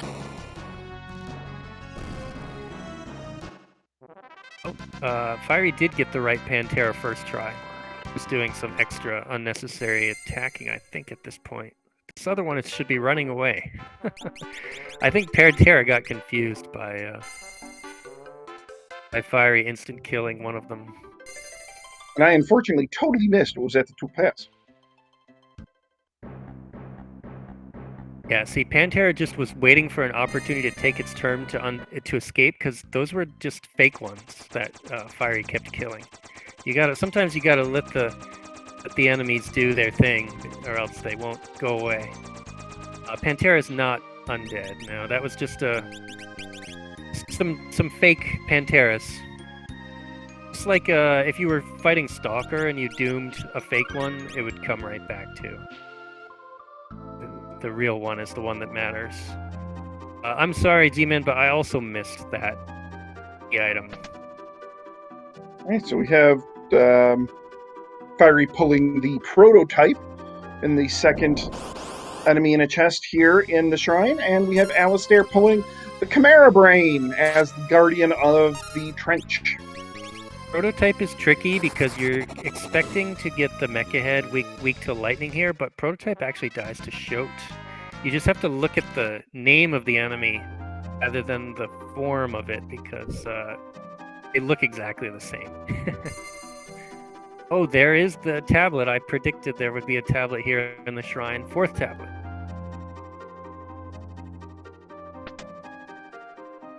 Black Mage Crystal. That's fantastic. Absolutely. Although not needed. Yeah, not really needed at the moment. Alastair doesn't have Time Mage yet. Might switch to Black Mage. I don't know.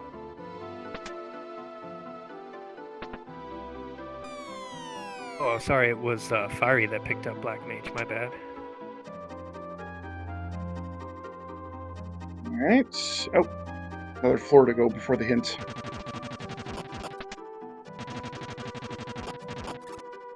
And there's 2 shops down here too, which can have some good stuff. Yeah, I forgot about that. It's just another reason to go to Trench. Every tower has Big Bridge Key. Well, and Alastair is definitely happy to see that because they've not gone there yet. And that is a required item. And we're pulling Apocalypse here in the shrine. No underwater areas have value. That is a nice hint too. The barrier tower is not underwater, even though you have to use the sub to get there. The tower itself is above ground, but that means we can ignore sunken walls. We can ignore the trench check right down here, just do some shopping and leave. And we can also ignore the waterfall. Alastair going to pick up a couple of ribbons here, I wonder. Maybe. They're expensive, but I see one in inventory already. There's definitely plenty of things to sell to try and afford this. Fiery just learned level 2 old from Apocalypse, and now is using Exploder for the win. Blow yourself up, and he wants to try that out himself.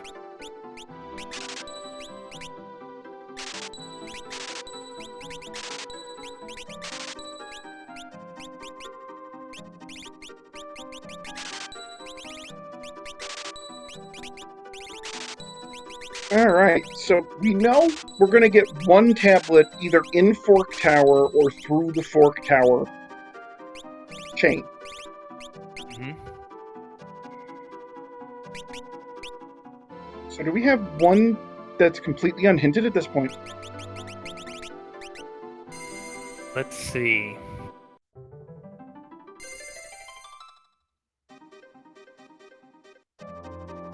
I believe so. But it's quite possible that in the course of looking at some of these required areas, there could be double value somewhere. You know, because some of these places, like, well, we just finished the shrine. I didn't see anything except the 4th tablet in the shrine, but I did miss that first check. Fiery going to Pyramid probably indicates that he knows that he needs to go to Pyramid. Let's see. The hint about Pyramid is that it has Falls page. So actually, I think Fiery is playing the odds here by going to Pyramid and just getting a bunch of checks done. Odin and Boko have not been done. Those are both fairly quick World 3 checks. Boko is our done. Racers, depending on... Boko's been done? Yeah, Alastair did Boko. I completely missed the key item, but Boko has been done. I could have sworn that... Okay, well, Alastair just got Steamship Key. I thought that Alastair was doing a Meteor. You think that you mistook No, I saw him for... riding Boko. No, I definitely saw Alastair riding Boko, and he did the... It was Adamantimi at the Lion spot. You're right. Okay, there's Haste 2. It was in Barrier Tower. I do remember seeing the Adamantimi fight. But there's so much going on screen that we both missed whether there was a key item or not there. Sorry. I mean, so really, we're only missing 2 key items, essentially. Well, 3, really. We're missing a Moogle suit, we're missing Walt's Tower Key, and we're missing Ifrit's Fire, and of course the 2 tablets. We know one of them is either in Fork or through the Fork. Check. Yeah, and so depending on which hints each runner has, I think that Alastair actually. Let's see. Let me look at where that hint was. Okay. Judge Joe, Fiery did clear out the steamship key, and I believe the steamship actually yielded nothing. I'm looking at steamship. Well, I didn't see anything from steamship. The only thing that Karnak had that I think was actually pretty important because of hints was, and shopping, of course, was Mirage Radar, and that's something that Alastair does not have. So there's also a chance that Alastair might just do that high density check of steamship into Karnak Escape at any point right now. I was checking key items as we speak right here. I would imagine he's going to rush the big bridge right now.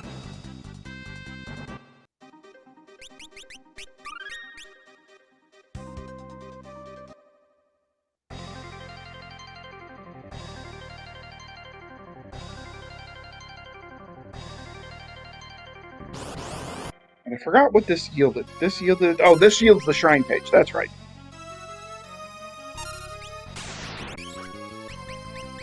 Yeah, shrine page is at the big bridge, so good on Alastair for following that hint. That was one of the hints that we got real early that needs to be taken care of, and you might as well just chase that. Fiery has already done the shrine. Is at the pyramid, which Alastair has already done. So again,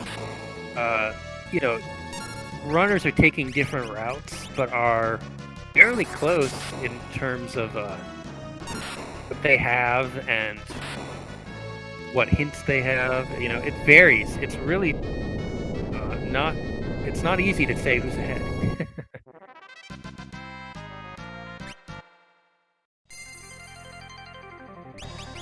Okay, so there's that shrine page for Alastair. Definitely going to chase that because has probably been reviewing hints and remembers that this is Path of the Void.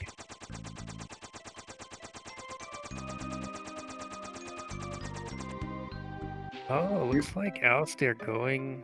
Well, maybe just hasn't shopped this town yet or something. Yeah, might be doing the forest.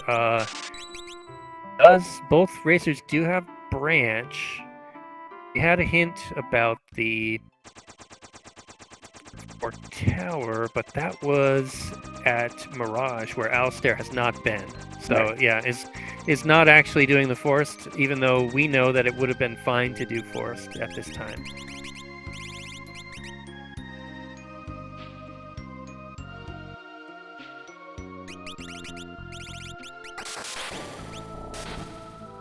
Yeah, this is really interesting. It's going to come down to who checks what when.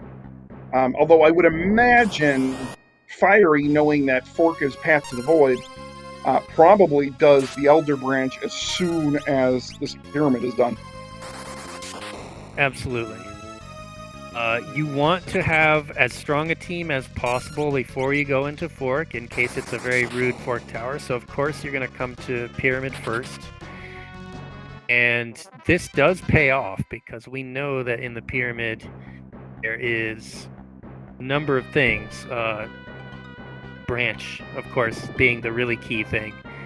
Trench is just hints, but Fiery might chase it, and then we'll learn that there's nothing of value underwater, which is useful because even though it took you some time to go down underwater and find that, you can at least forget about the other underwater checks at that point.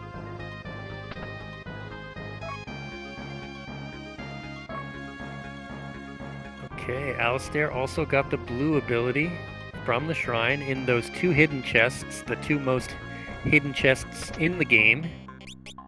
Oh, nice game knowledge by Fiery, using X Zone against the even-numbered forms of Arceoavis to kill those forms instantly. And now as well as some space rocks. Yep. Rocks! No, we're not on Zemus here from Zemus Zone.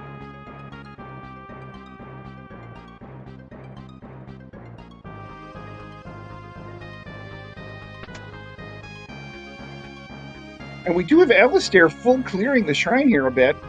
Hasn't really picked up anything fantastic. I don't blame Alastair for doing that because Alastair does not have Mirage Radar, so hasn't had the chance to do the amazing shopping. So you kind of want good loot from this area first. Isn't necessarily expecting to even get the Mirage Radar, although probably will end up getting it. Let's see. Radar was at Karnak Escape. Well, if Alastair completely fades Karnak Escape, there's a chance. Well, he'll miss out on the hints from saying that Fork is Path to the Void. So that would be just sort of random chance then, whether Alastair decides to go to Fork or not. And people tend to fade Fork pretty hard. Yeah. Until last. So I feel like even though it takes a little bit of time to run through the steamship and the Karnak Escape and then go to Mirage, well, there's shopping there and there's hints there, and you are getting a useful hint there. So I think Fiery doing all of that has helped him, and of course now we know that doing this forest is required to open up Fork Tower, so we're getting there. This is not a jet seed. No. We're an hour and a half. We have 2 tablets on one racer, just 1 tablet on the other. There's a lot of checks that are required to complete this seed. And it is possible, of course, that we could get the last couple tablets very quickly. But, I mean, at this point, we're going to have to. It's been a little bit slow and arduous to this point, to say that. Yeah, this is one of those seeds that is going to be a high clear percent due to nobody's fault but the randomizers. I mean, this randomizer is pretty much, it's telling our runners, you're going to clear a lot of stuff.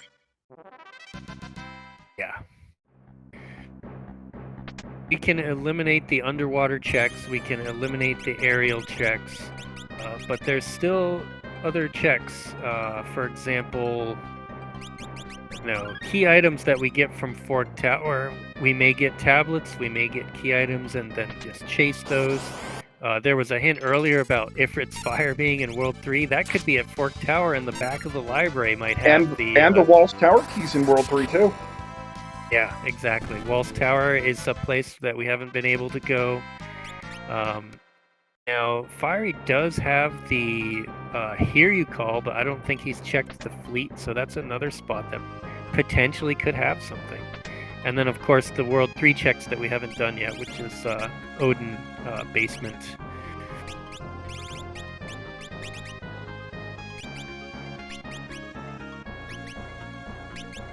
And I guess I'm going to assume that Toolpass didn't have anything. Yeah, at this point, I kind of have to. Yeah. Okay, so that's another tablet there for Alastair. Yep, and then the Fork. So something in Fork is going to lead to the tablet 3, the 4th tablet.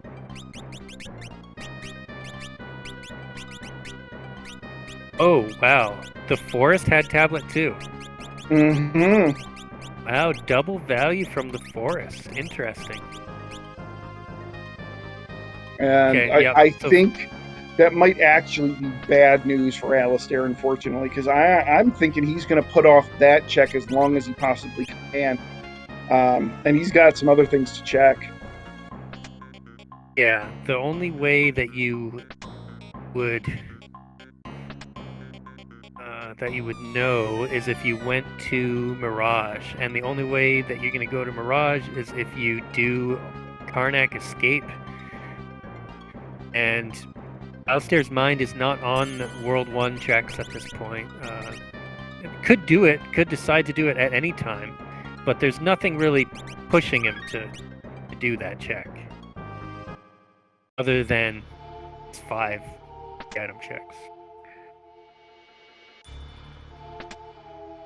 Yeah, it's kind of a narrow path for Alastair to make that particular sequence of choices, whereas Fiery now is in the home stretch.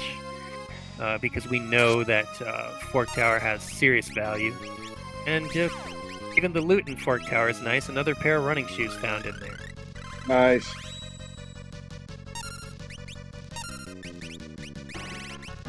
putting on those running shoes so as to have first turn in the first fight here. And then Alastair, following Fiery's lead, gonna let Apocalypse cast Exploder.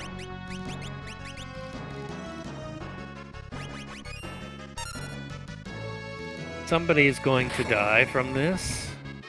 Bye, Bart. But the others get the experience. Fiery found level 2 old in the tower. He made sure to actually learn that from Apocalypse already, so he doesn't need it. But quick is very nice, especially for time mages, giving you a double turn at the cost of a lot of MP.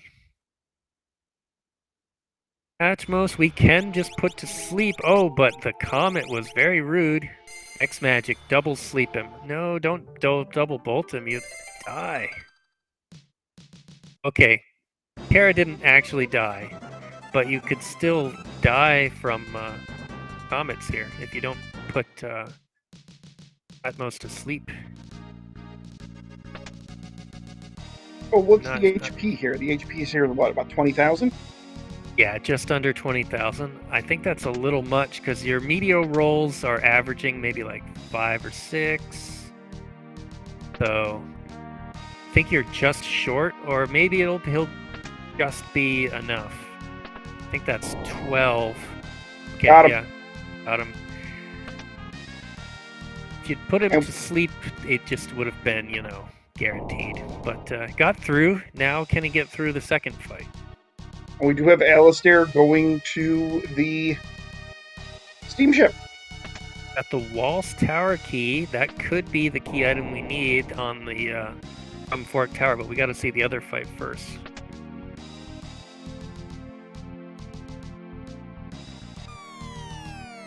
Bye, Greg One. Oh, very easy. Really pretty friendly Fork Tower as long as you have sleep spell and some kind of magic damage, which Sword Dance counts. Oh, Ifrit's Fire also at Fork, so we have a Fork from Fork. Really easy clears, so this won't take long to check one or both if necessary. So does that then put the Moogle suit at Odin? I believe so, yeah. Fiery choosing to do Walls Tower first instead of the back of the library. Probably faster, so I think that's the correct move. Yeah. They're both pretty similar in terms of length. The boss has less hit points at the top of this tower as well, too, so if that is a factor. Not really an important factor at this point, but...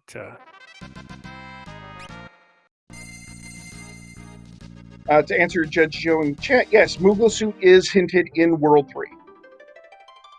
Hey, Gogo goes down from a quick attack from the Brave Blade, and we do not have to wait for him to talk. Very nice by Fiery, and there's their third tablet, so he guessed right, and it was Walls Tower the whole time, and that is full void access, all 4 tablets for Fiery. Mm-hmm. You do have to pick up these shards, getting Dispel and Slash and Magic Sword 4. Not bad, actually, for some World 1 loot. Not bad at all.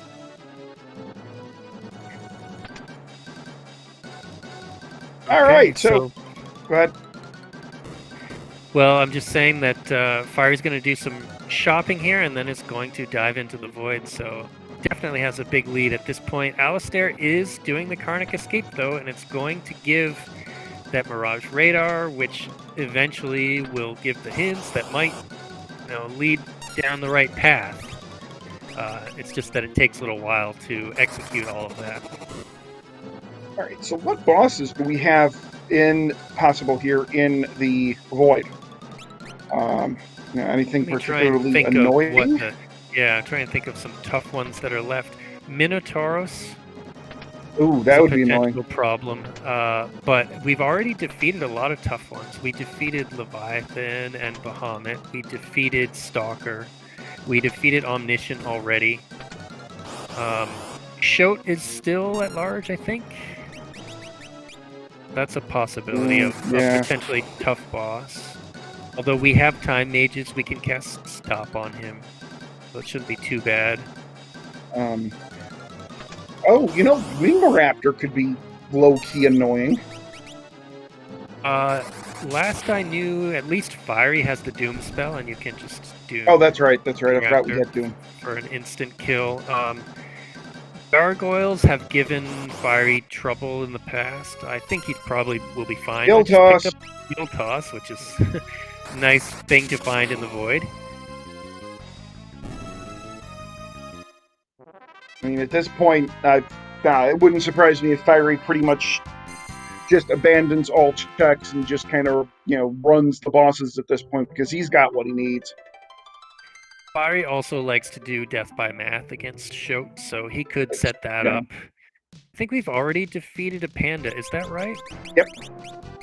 Okay, so a panda can be sort of a rough late boss, but we don't have to deal with him.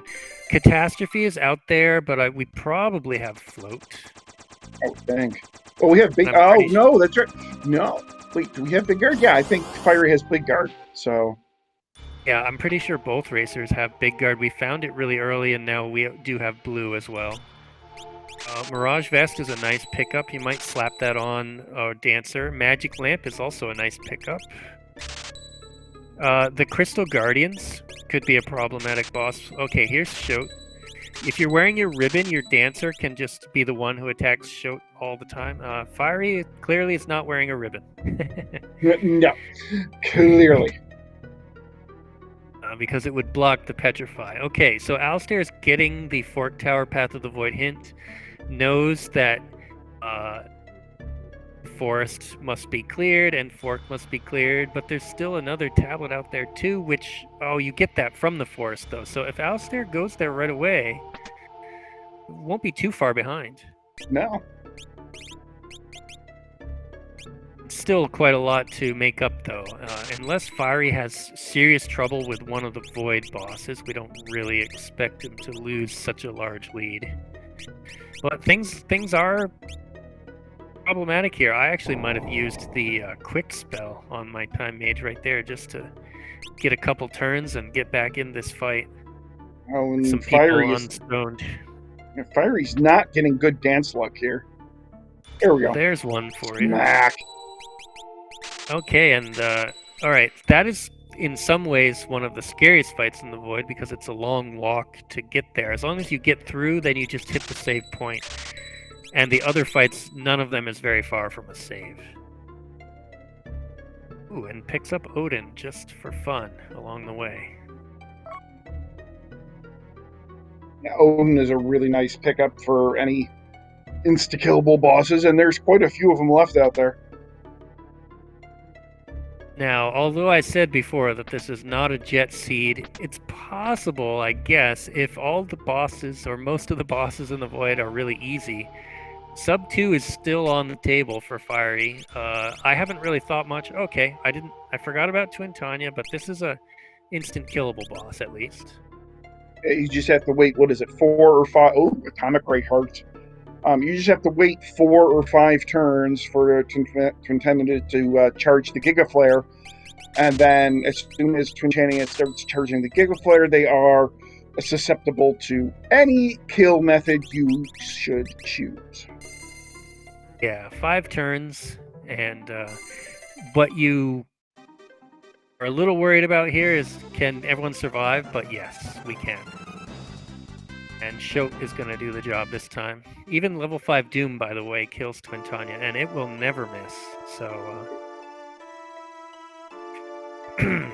there's a very small chance that some other instant kill things can miss against Twin Tanya, but it's quite rare.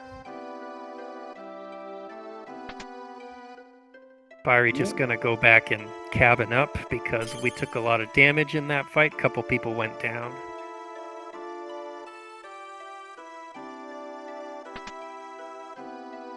So we have the mix ability and we have Gill Toss.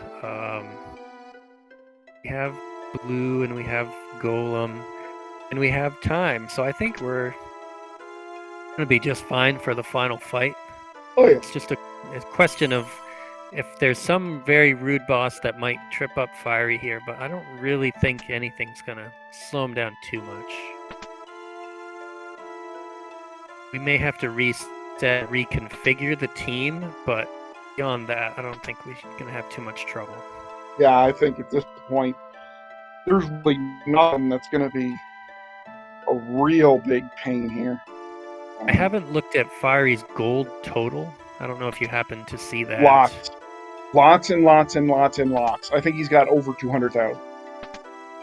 Abductor, pretty much the easiest boss you could ever come across in the Void. That's a free save point unlock here. Really nice boss to see in that spot.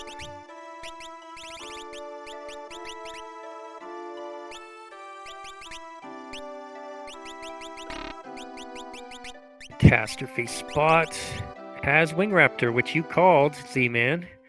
Yep. And but they have Doom. Yeah, we just doomed the last boss, and now we're going to try and doom this one as well. Got him, first try. No Mimic ability yet, Judge Joe. We're stuck with the kind of 4-job, 4-slot thing. But you never know when Mimic might show up.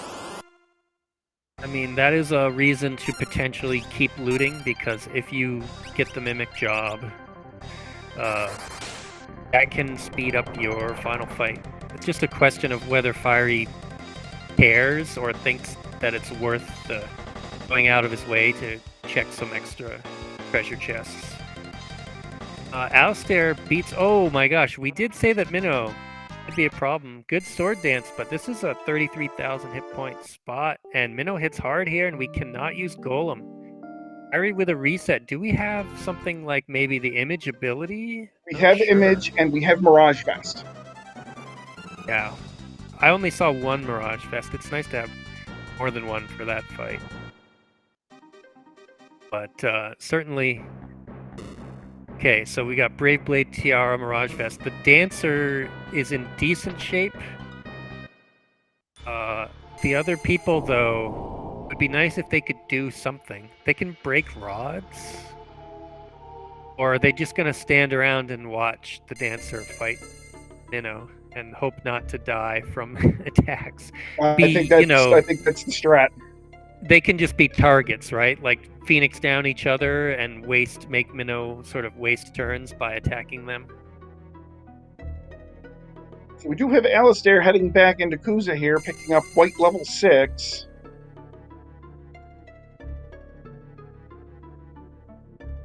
Yeah, I picked up a couple other things that I missed. Alastair got the second tablet at More Forest, so has 3 tablets and just is cashing in, and then we'll never come back here again. Over on Fiery's side, I think is the more relevant. Okay, put Image on the Black Mage. I did not notice him doing that, but that's a great thing because that just keeps you alive. Right. Well, he had Image on all of his other 3 party members, but I don't think he ever got the chance to cast it. Minnow is just extremely rude and extremely strong in this spot, so yeah. What Fiery's doing here is he's just waiting for Minnow to attack, refreshing the Mirage Vest or the Image ability if needed, and should not take any more damage if he does this fight properly. You gotta be a little conservative about it. You gotta make sure those images are always up because Minnow can both attack and counter you. So it is possible to take a hit if you're not real careful. But yeah, if you just get some actual sword dances to come out, the fight will be over fairly quickly. And at the moment, they're not coming out. Also, it's important to remember that Minnow has the MP to cast Holy at the end of this fight, and that does about 1,000 damage. But Fiery has actually mystery waltzed all of Minnow's MP away, so there will be no Holy at the end of this fight. So you only need one person standing, actually, to win at this point. And there's another sword dance. Yep. Magic of Strength, see its power, not enough MP, and that is sort of the vanilla way that Minotaurus dies. That's not what you typically see in the randomizer unless you happen to have some ways to drain away Minnow's MP.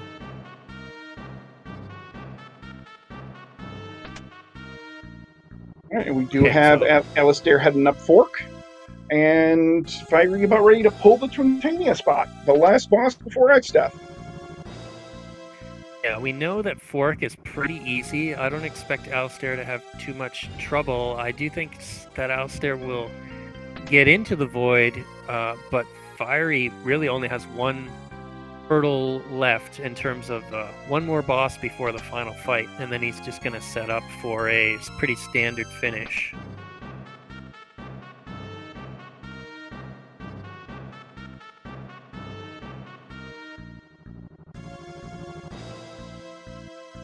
Fiery needs to take some time to sort of reconfigure the party, because when you're going against Minnow and you have to switch everybody's ability to image, well, you got to switch it back to less sort of niche abilities for the upcoming fights.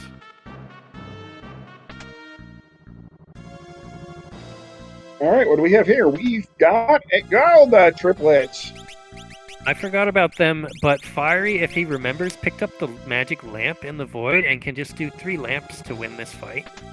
Question is whether he remembers that. Oh, he also has Odin, which he picked up, and so no need to... Odin is not guaranteed here, but it's a really good chance. So, nicely done. I think he just took a little bit of damage. He might run back and tent up and save before the final fight, but we're about to see the final fight. In fact, Fiery not even bothering. Heading straight ahead, knows that he can defeat the piggies easily again, if necessary, if by some chance he wipes in the final fight. And did grab a chest or two, so we might see the last little bit of looting and then a setup in terms of configuring jobs and abilities, and then we will see the final fight. Oh, Alastair getting unlucky with sleep hitting... it doesn't actually matter. One person down, Atmos won't really do much except try and suck that person in. And Alastair should just be able to take out Atmos with the one hasted Black Mage.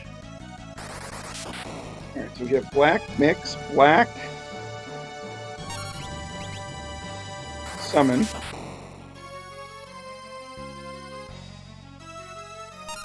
Black Time. Yeah, I see over 200,000 gold, but it doesn't look like Fiery is going to do guild toss strats. Nope, doesn't look like it. I'm surprised because guild toss is super fast, but maybe Fiery wants to do some variety. Or maybe he didn't notice when he picked up guild toss because it was, it was something that we picked up from a random chest in the void. It's possible he missed it. Possible. I'm pretty sure he noticed, though. It's one of those things you tend not to overlook. And when you're setting up your abilities on your team, it's right there in the list as well, so you have another chance to see it. Alastair takes out Greg 1, no problem, and gets the Ifrit's Fire, and is going to go and do one or both of those World 1 checks to get the last tablet. Well, of course, we know it's the Walls Tower check that he needs to do.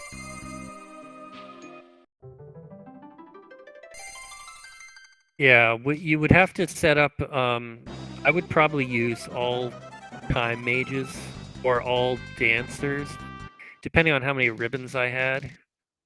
And see, Time Mage can haste the team, can slow the tree, which is very important. We already have some running shoes, though, and we also have the Masamune. So you could get away with using maybe Dancers. And then you're going to have to do, like, Mix on a couple people and Guild Toss on a couple people. Singing is also an option. But if you don't have Bard, I don't love it. Well, I think they have the Sing ability, right? Yeah, we have the Sing ability. But it just is that... I guess you could put a couple dancers with ribbons and have them sing, and then they would never get white hold. And then you could have Guild Toss on the other people, which would be like Time Mages that use haste. That would be a good setup. Yep. Because if you have Speed Song, which I actually pretty sure we have, Speed Song plus Hero Song makes even 2 people so fast that Ned should never even get a turn.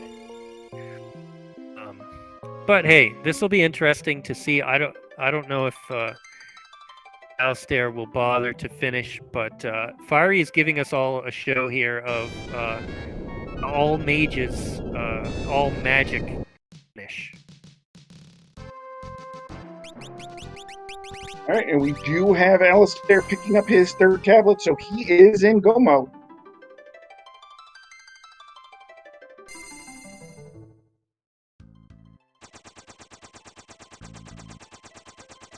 Fiery putting up life shields. This makes his characters immune to white holes, so now they cannot be instantly killed and turned to stone. We don't have to worry about that anymore. Now he's just mixing up levels. Dragon power gives you 20 levels, and we're going to probably see some Samson power as well, which gives 10 levels.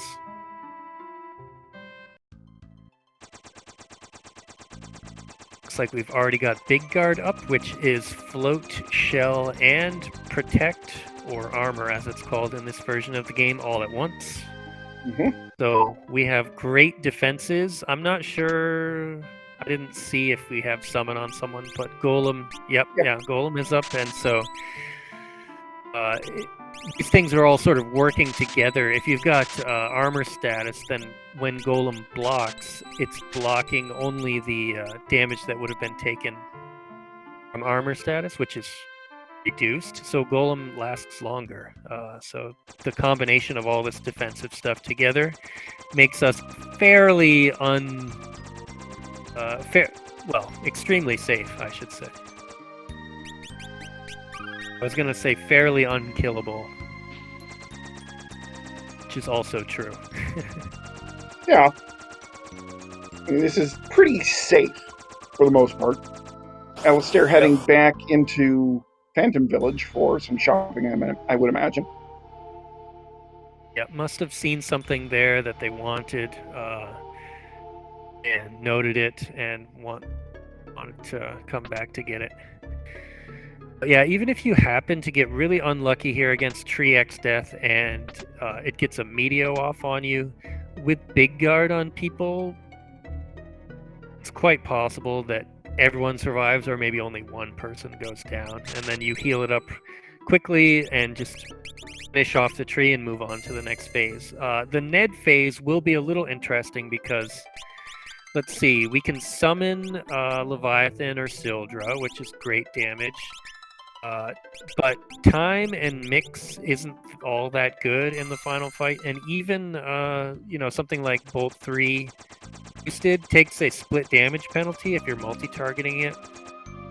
So Fiery may opt to focus on individual parts of Ned and Mind Blast, say the Grand Cross part, to keep it locked down.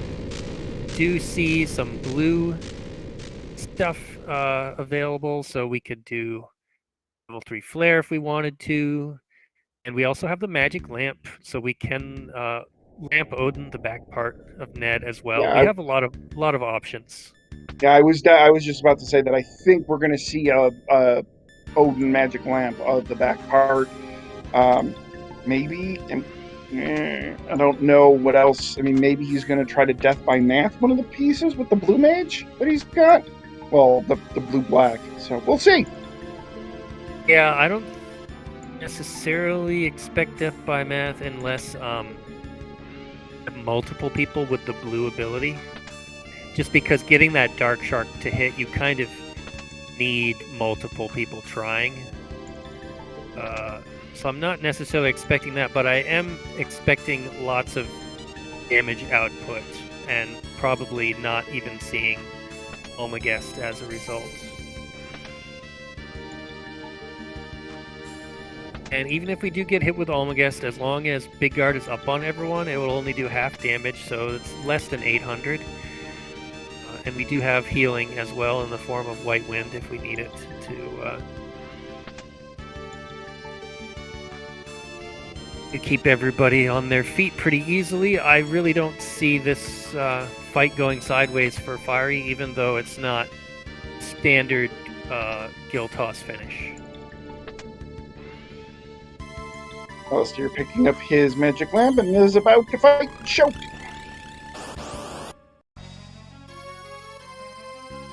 Ooh, and gets back attack for his trouble, too. Ooh. Oh, that's just extra rude. Choke is already rude enough, but getting the unlucky back attack, that's no fun, because as you can see, Choke hits pretty hard, and the dancers in the back row there could have done twice that damage if the rows had been normal. Alright, Tree X Death down, on to Ned. After over a minute of slow fade and cutscene.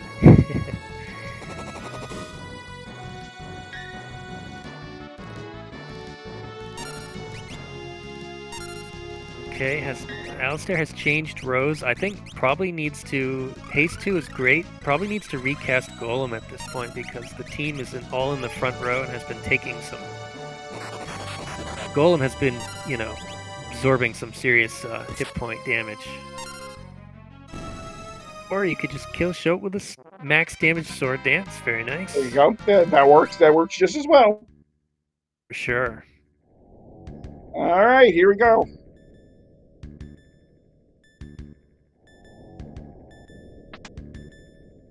Here comes the Sildra.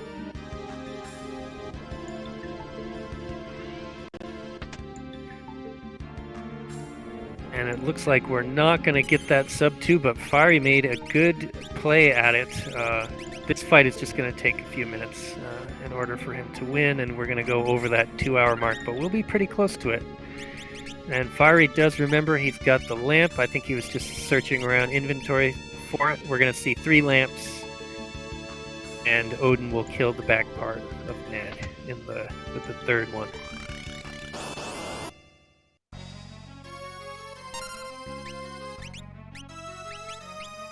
Very nice Leviathan damage. Max level with elemental power boost. Could do Lamp Sildra as well from someone if we care to. Otherwise, because not everyone has summon ability. We have Alastair here pulling the Twintania. Just waiting for Twintania to charge Gigaflare. Fiery going after the Almagest part with single target bolt 3 damage. We do have a warning that the laws of physics are broken. That means that Grand Cross is coming. So the person who has blue probably needs to Mind Blast that part so it doesn't come out. Unless you pump out enough damage that you can actually reset the Grand Cross part script, which is a possibility as well. I'm not sure with this team whether it's gonna... Yeah, we're gonna do that or not. I like the Mind Blast play, which is what Fiery does right here. Just to be sure, keep that piece locked down so it can't hurt you. We have Alastair taking out Twintania. Very nice. Grand Cross inflicting random status effects on potentially the entire party is really the only major that Fiery is facing. He's actually killed the Almagest part now. So he's just going to use one person to keep the Grand Cross part locked down, and the others will do either AoE or single target damage to the other part, and it's pretty much a sure thing at this point. Golem assisting on the vacuum wave hits that X-Death is trying to beat out with. Those vacuum waves potentially could hurt, but we're in the back row. We've got Big Guard up, and we've got Golem, and so he just is hitting like a kitten, and I believe that is I believe that's a GG. Yep, yes it is. We have FieryBlizzard finishing in first place in this race with an official race time of 2:01:48. Well done to FieryBlizzard.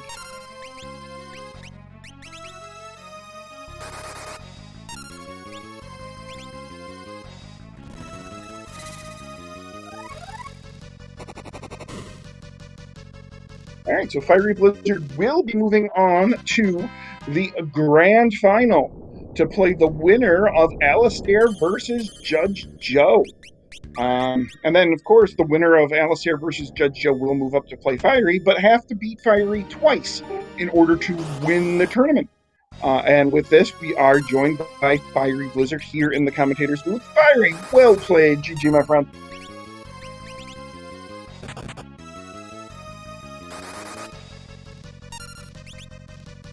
Oh, Fiery is still muted, but I'm sure he'll join us in just a moment.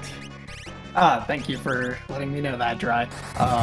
Yeah, thank you for that, GG. I thought, despite doing a little bit of over checking in World 1 and World 2, I thought I played that very solidly. So, I have no complaints about my play. I thought, other than I needed more fire rods, but other than that... Yeah, you were kind of running out of rods there, kind of toward the end of your World 2 ventures there. Yeah, I knew I had 3 left when I went into Mary Jane, or when I went into Barrier Tower. I'm like, that's probably fine. I mean, sleep works on Mary Jane, so I just needed to get Sleep Pit, and then it was free. So, oh, there was a chicken knife in that chest? Alright. There you go, hey, I like chicken knife. I mean, it doesn't make a difference. I mean, it helps for the minnow, I guess, but not really, because I was... Yeah, your damage output was already pretty high. Shoutouts to Alastair for continuing on and showing us some the loot that we didn't see. You mentioned earlier, Fiery, that early on you did a lot of checks, but I have to say that sure you didn't clear Exodus Castle first, but almost every one of those extra checks that you bothered to do did have some value. I think only the front half of the library maybe was sort of a womp, but the Barrier Tower check and the Karnak Escape all gave key items that you needed. Oh yeah, but I mean, like going to North Mountain 1, I would have had to do that anyways, but because at that point, I braceleted an anti-barrier in, 6 minutes? And I was just like, I need key items, and they just weren't showing up. And I was like, at that point, I was thinking, well, if I find blue somewhere, I guess I could beat X-Step, but otherwise I just don't have the ability to stay alive through Phase 2 here. And so your it's just squishy clearing... red mage and dancer party. Yeah, even with Golem, it just wasn't going to work out. I mean, I got weird luck in X-Def, but even then it was just, just trying to find power. Steamship, I mean, it was required to go into Steamship and do Karnak Escape at the end, but, I mean, the thing was getting equipped swords was huge. Because I was just like, cool. Yeah, that was loot in Karnak Escape, yeah. Very big factor for both of you getting that ability. Well, I think at that point I had bought a Thief Knife for my Dancer, but I didn't have... Because you don't get Black Mage until X-Def's Castle or something like that. You don't get Time Mage until Mirage. And so, there's only so much you can do with a Red Mage. And once we got a Red Mage, I'm like, okay, I'm just going to buy a whole bunch of rods, and that's just going to be my damage for the majority of the early game. Nothing wrong with that. Yeah, that's what Z-Man said he would do as well. Right at the start, very early on when you found Red Mage. Yeah, it was going into Kusa and being like, I guess I take Black Six and X Magic, but honestly, that was probably suspect anyways, because you wouldn't be able to equip them both. I'm like, just in case we find a job that can make X Magic useful. And I was like, okay, do I take X-Cal or Brave Blade, which is really awkward because you don't have equipped swords at that point. I was just like, I'll take Brave Blade because I have Dancer and I don't really need the extra power if I Brave Blade and Dance with Cal when it only is worthwhile for a single boss versus Brave Blade, which will do more damage overall. So... I will say that... Go ahead. Yeah, sorry. I just wanted to mention that Alastair found equipped katanas somewhere, and so actually took that Masamune, and you get the nice Masamune damage, but also first turn and the ability to use haste and stuff. So that was a pretty cool play. Yeah. Alastair did. Equip Katanas was in the same shop that Equip Axes were in, and I was just like, at that point, I was like, I want to save money for rods, and I know Z-Man really loves Equip Katanas, but I am not one to pick that up generally. But it probably would have been useful for how late that sword dance was, but I didn't go into Greg 1 spot until pretty late anyways. Just, it wasn't something that was on my mind.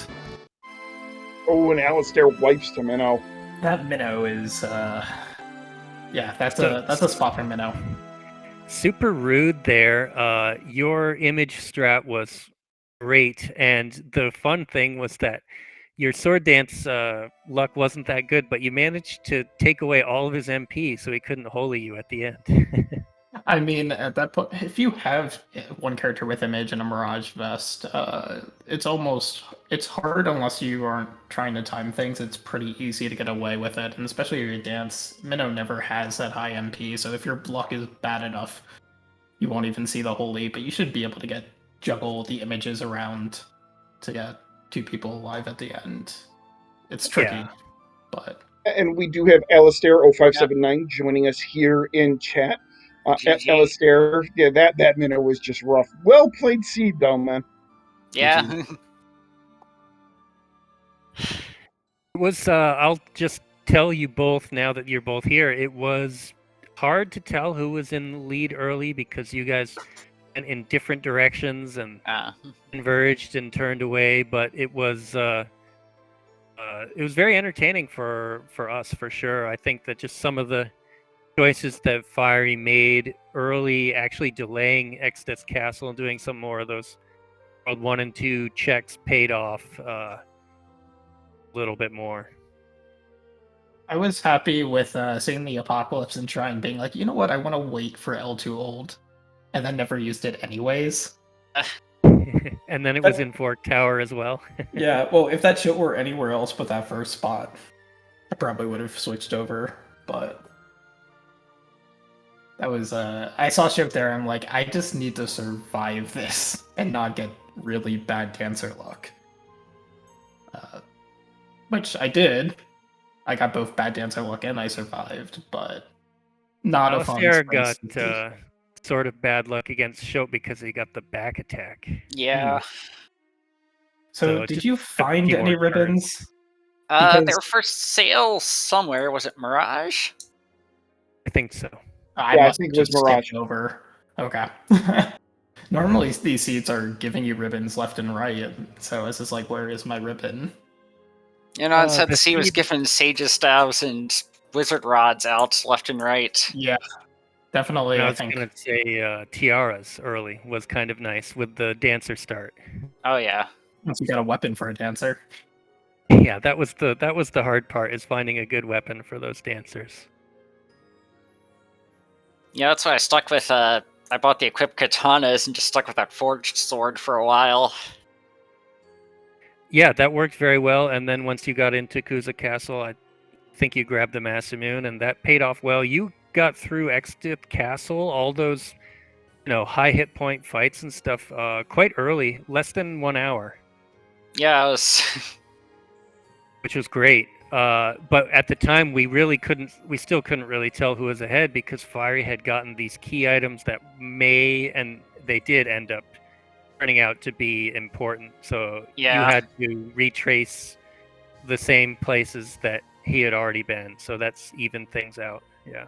Yeah, I mean, I was going to feel real bad about that Barrier Tower play until I got Shrine Page, which I knew was Path to the... or Big Bridge Key, which we knew was Shrine Page, which was Path to the Void.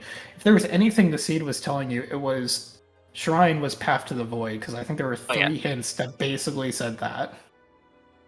Mm-hmm. And burning more forest, giving a tablet was really nice because it eliminated blind checking at that point because you knew to go to Fork. Yeah. Otherwise, we had basically one tablet that was unhinted, but it just happened to be on the way of places that you had to go. Yeah, I don't know if you went down Trench, if there was a hint for... yeah, I got the hints in Trench, and they actually stated that both Underwater was barren and that Barrier Tower had the bridge key. So useful if you didn't So I just immediately noped out and went to the barrier tower. Okay. Yeah, I did barrier tower before entering X stuff because I'm like, I just want levels. Yeah. It's like I had Black Mage and Ice Rods. The Red Dragons weren't going to be an issue. Or not Black Mage, but Black 6. Yeah. Bolt 3, I guess. Yeah, I mean, it was a fun, entertaining race. There was really good divergence, and technically no one was eliminated today. Yep. Alastair just goes down to the lower bracket and will be going against Judge Joe, I guess, sometime next week, whenever you guys schedule that. Fiery to have remains, a rematch.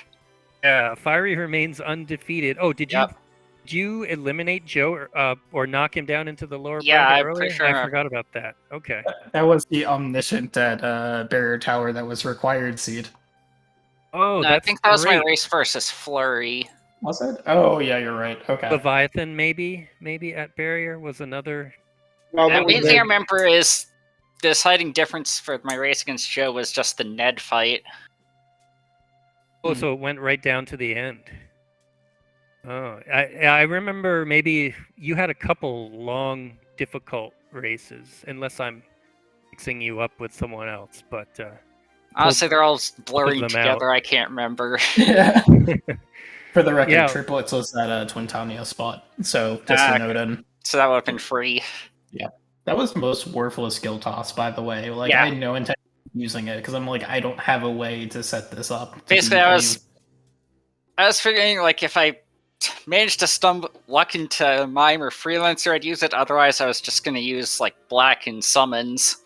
Yeah, I mean, that's what I did. I had a whole bunch. I had 3 Black Mages, one with Blue, one with Summon, one with Mix, and then a Tide Mage with Mix as well. And I was like, well, this is easy enough to do, because Big Guard made the fight completely safe if something were to have gone wrong. Yeah. But, no, I mean, I thought it was a fun seed. Mainly because I don't know if I really made any major mistakes, so that's probably I the runner at that point, just not getting trapped. Although that Stalker fight, oh God, may have gone wrong very easily. Oh, Fiery, I think you got through that first try, but you got pretty good luck because Alastair took maybe 2 or 3 tries to get through Stalker. Yeah, I kept resetting out and then going off doing a few things to get some levels, then going back, and eventually after a while as Meteor, I had enough HP to at least tank the Mind Blasts and do more damage. One of your attempts, you got every single person got Mind Blasted. Oh yeah, no, the Quad Mind Blast was really unlucky. Really, game? Really? Oh, that just felt like me going into Leviathan at Lanka Meteor, where it's just like, oh, you're gonna Aqua Breath to start off? Oh, you're gonna Aqua Breath to start off? Oh, you're gonna do that again? Okay. Yeah, the RNG sort of evened out for the two of you on that those two particular checks, because the full party wiped where you just couldn't do anything about it. Happened to both of you multiple times. But I'm pretty hyped for this Alastair Joe upcoming match. The rematch, the revenge rematch. Meanwhile, Fiery, I guess you'll be sitting around waiting, and you're undefeated. So in the finals, someone would have to beat you twice in a row in order to actually win the tournament. So you're sitting pretty. Yeah, never discount anybody at this point, right? Yeah. I mean, Carlisle was in the losers bracket, came back twice against Frenzel Harpy last year, or a year and a half ago, whenever the first tournament whenever that was. Yeah, that was crazy. So, I mean, well, and I think Carlisle had skills, but hadn't really done a lot of racing. Joe has gotten better since you knocked him down to the lower bracket, Alastair. So watch out. It's gonna be a tough match. Oh yeah. Z-Man, I feel like I've done all the talking. Please jump in. No, you are. I'm just enjoying listening to the conversation and everything. You guys are pretty much covering it all. And you guys are great. I'm happy. Z-Man's like, I talked for 2.5, 3 hours last stream, right? 2 days ago. Yeah, pretty much. No, but I definitely do want to thank you, Z-Man and Dry, for commentating, Z-Man, and also for tracking on the side, or whether or not both of you were tracking on the side. Speed Gaming for sure putting this on. And I certainly look forward to either having a rematch with Alastair or facing Judge Joe. I feel a little bit more confident about my chances of beating Judge Joe in this game than I would in Free Enterprise. So maybe not all too much at this point. Yeah, both players are very good. Judge Joe has certainly come on very strong. Definitely not going to look past either opponent that I see in the grand finals. Right on. Well, thanks to both of you. Thanks to Z-Man, who was on tracking, and thanks, of course, to Speed Gaming for hosting us. And I don't have a scheduled match to announce, but it'll be happening sometime next week. Yep, just Thanks gotta to everyone. ping Joe whenever I get a chance. Yep, it's gonna be Alastair against Judge Joe sometime next week, somewhere here on the Speed Gaming Family Network. So keep an eye out for that. But yeah, Dry, you got anything left to add before we get on up out of here?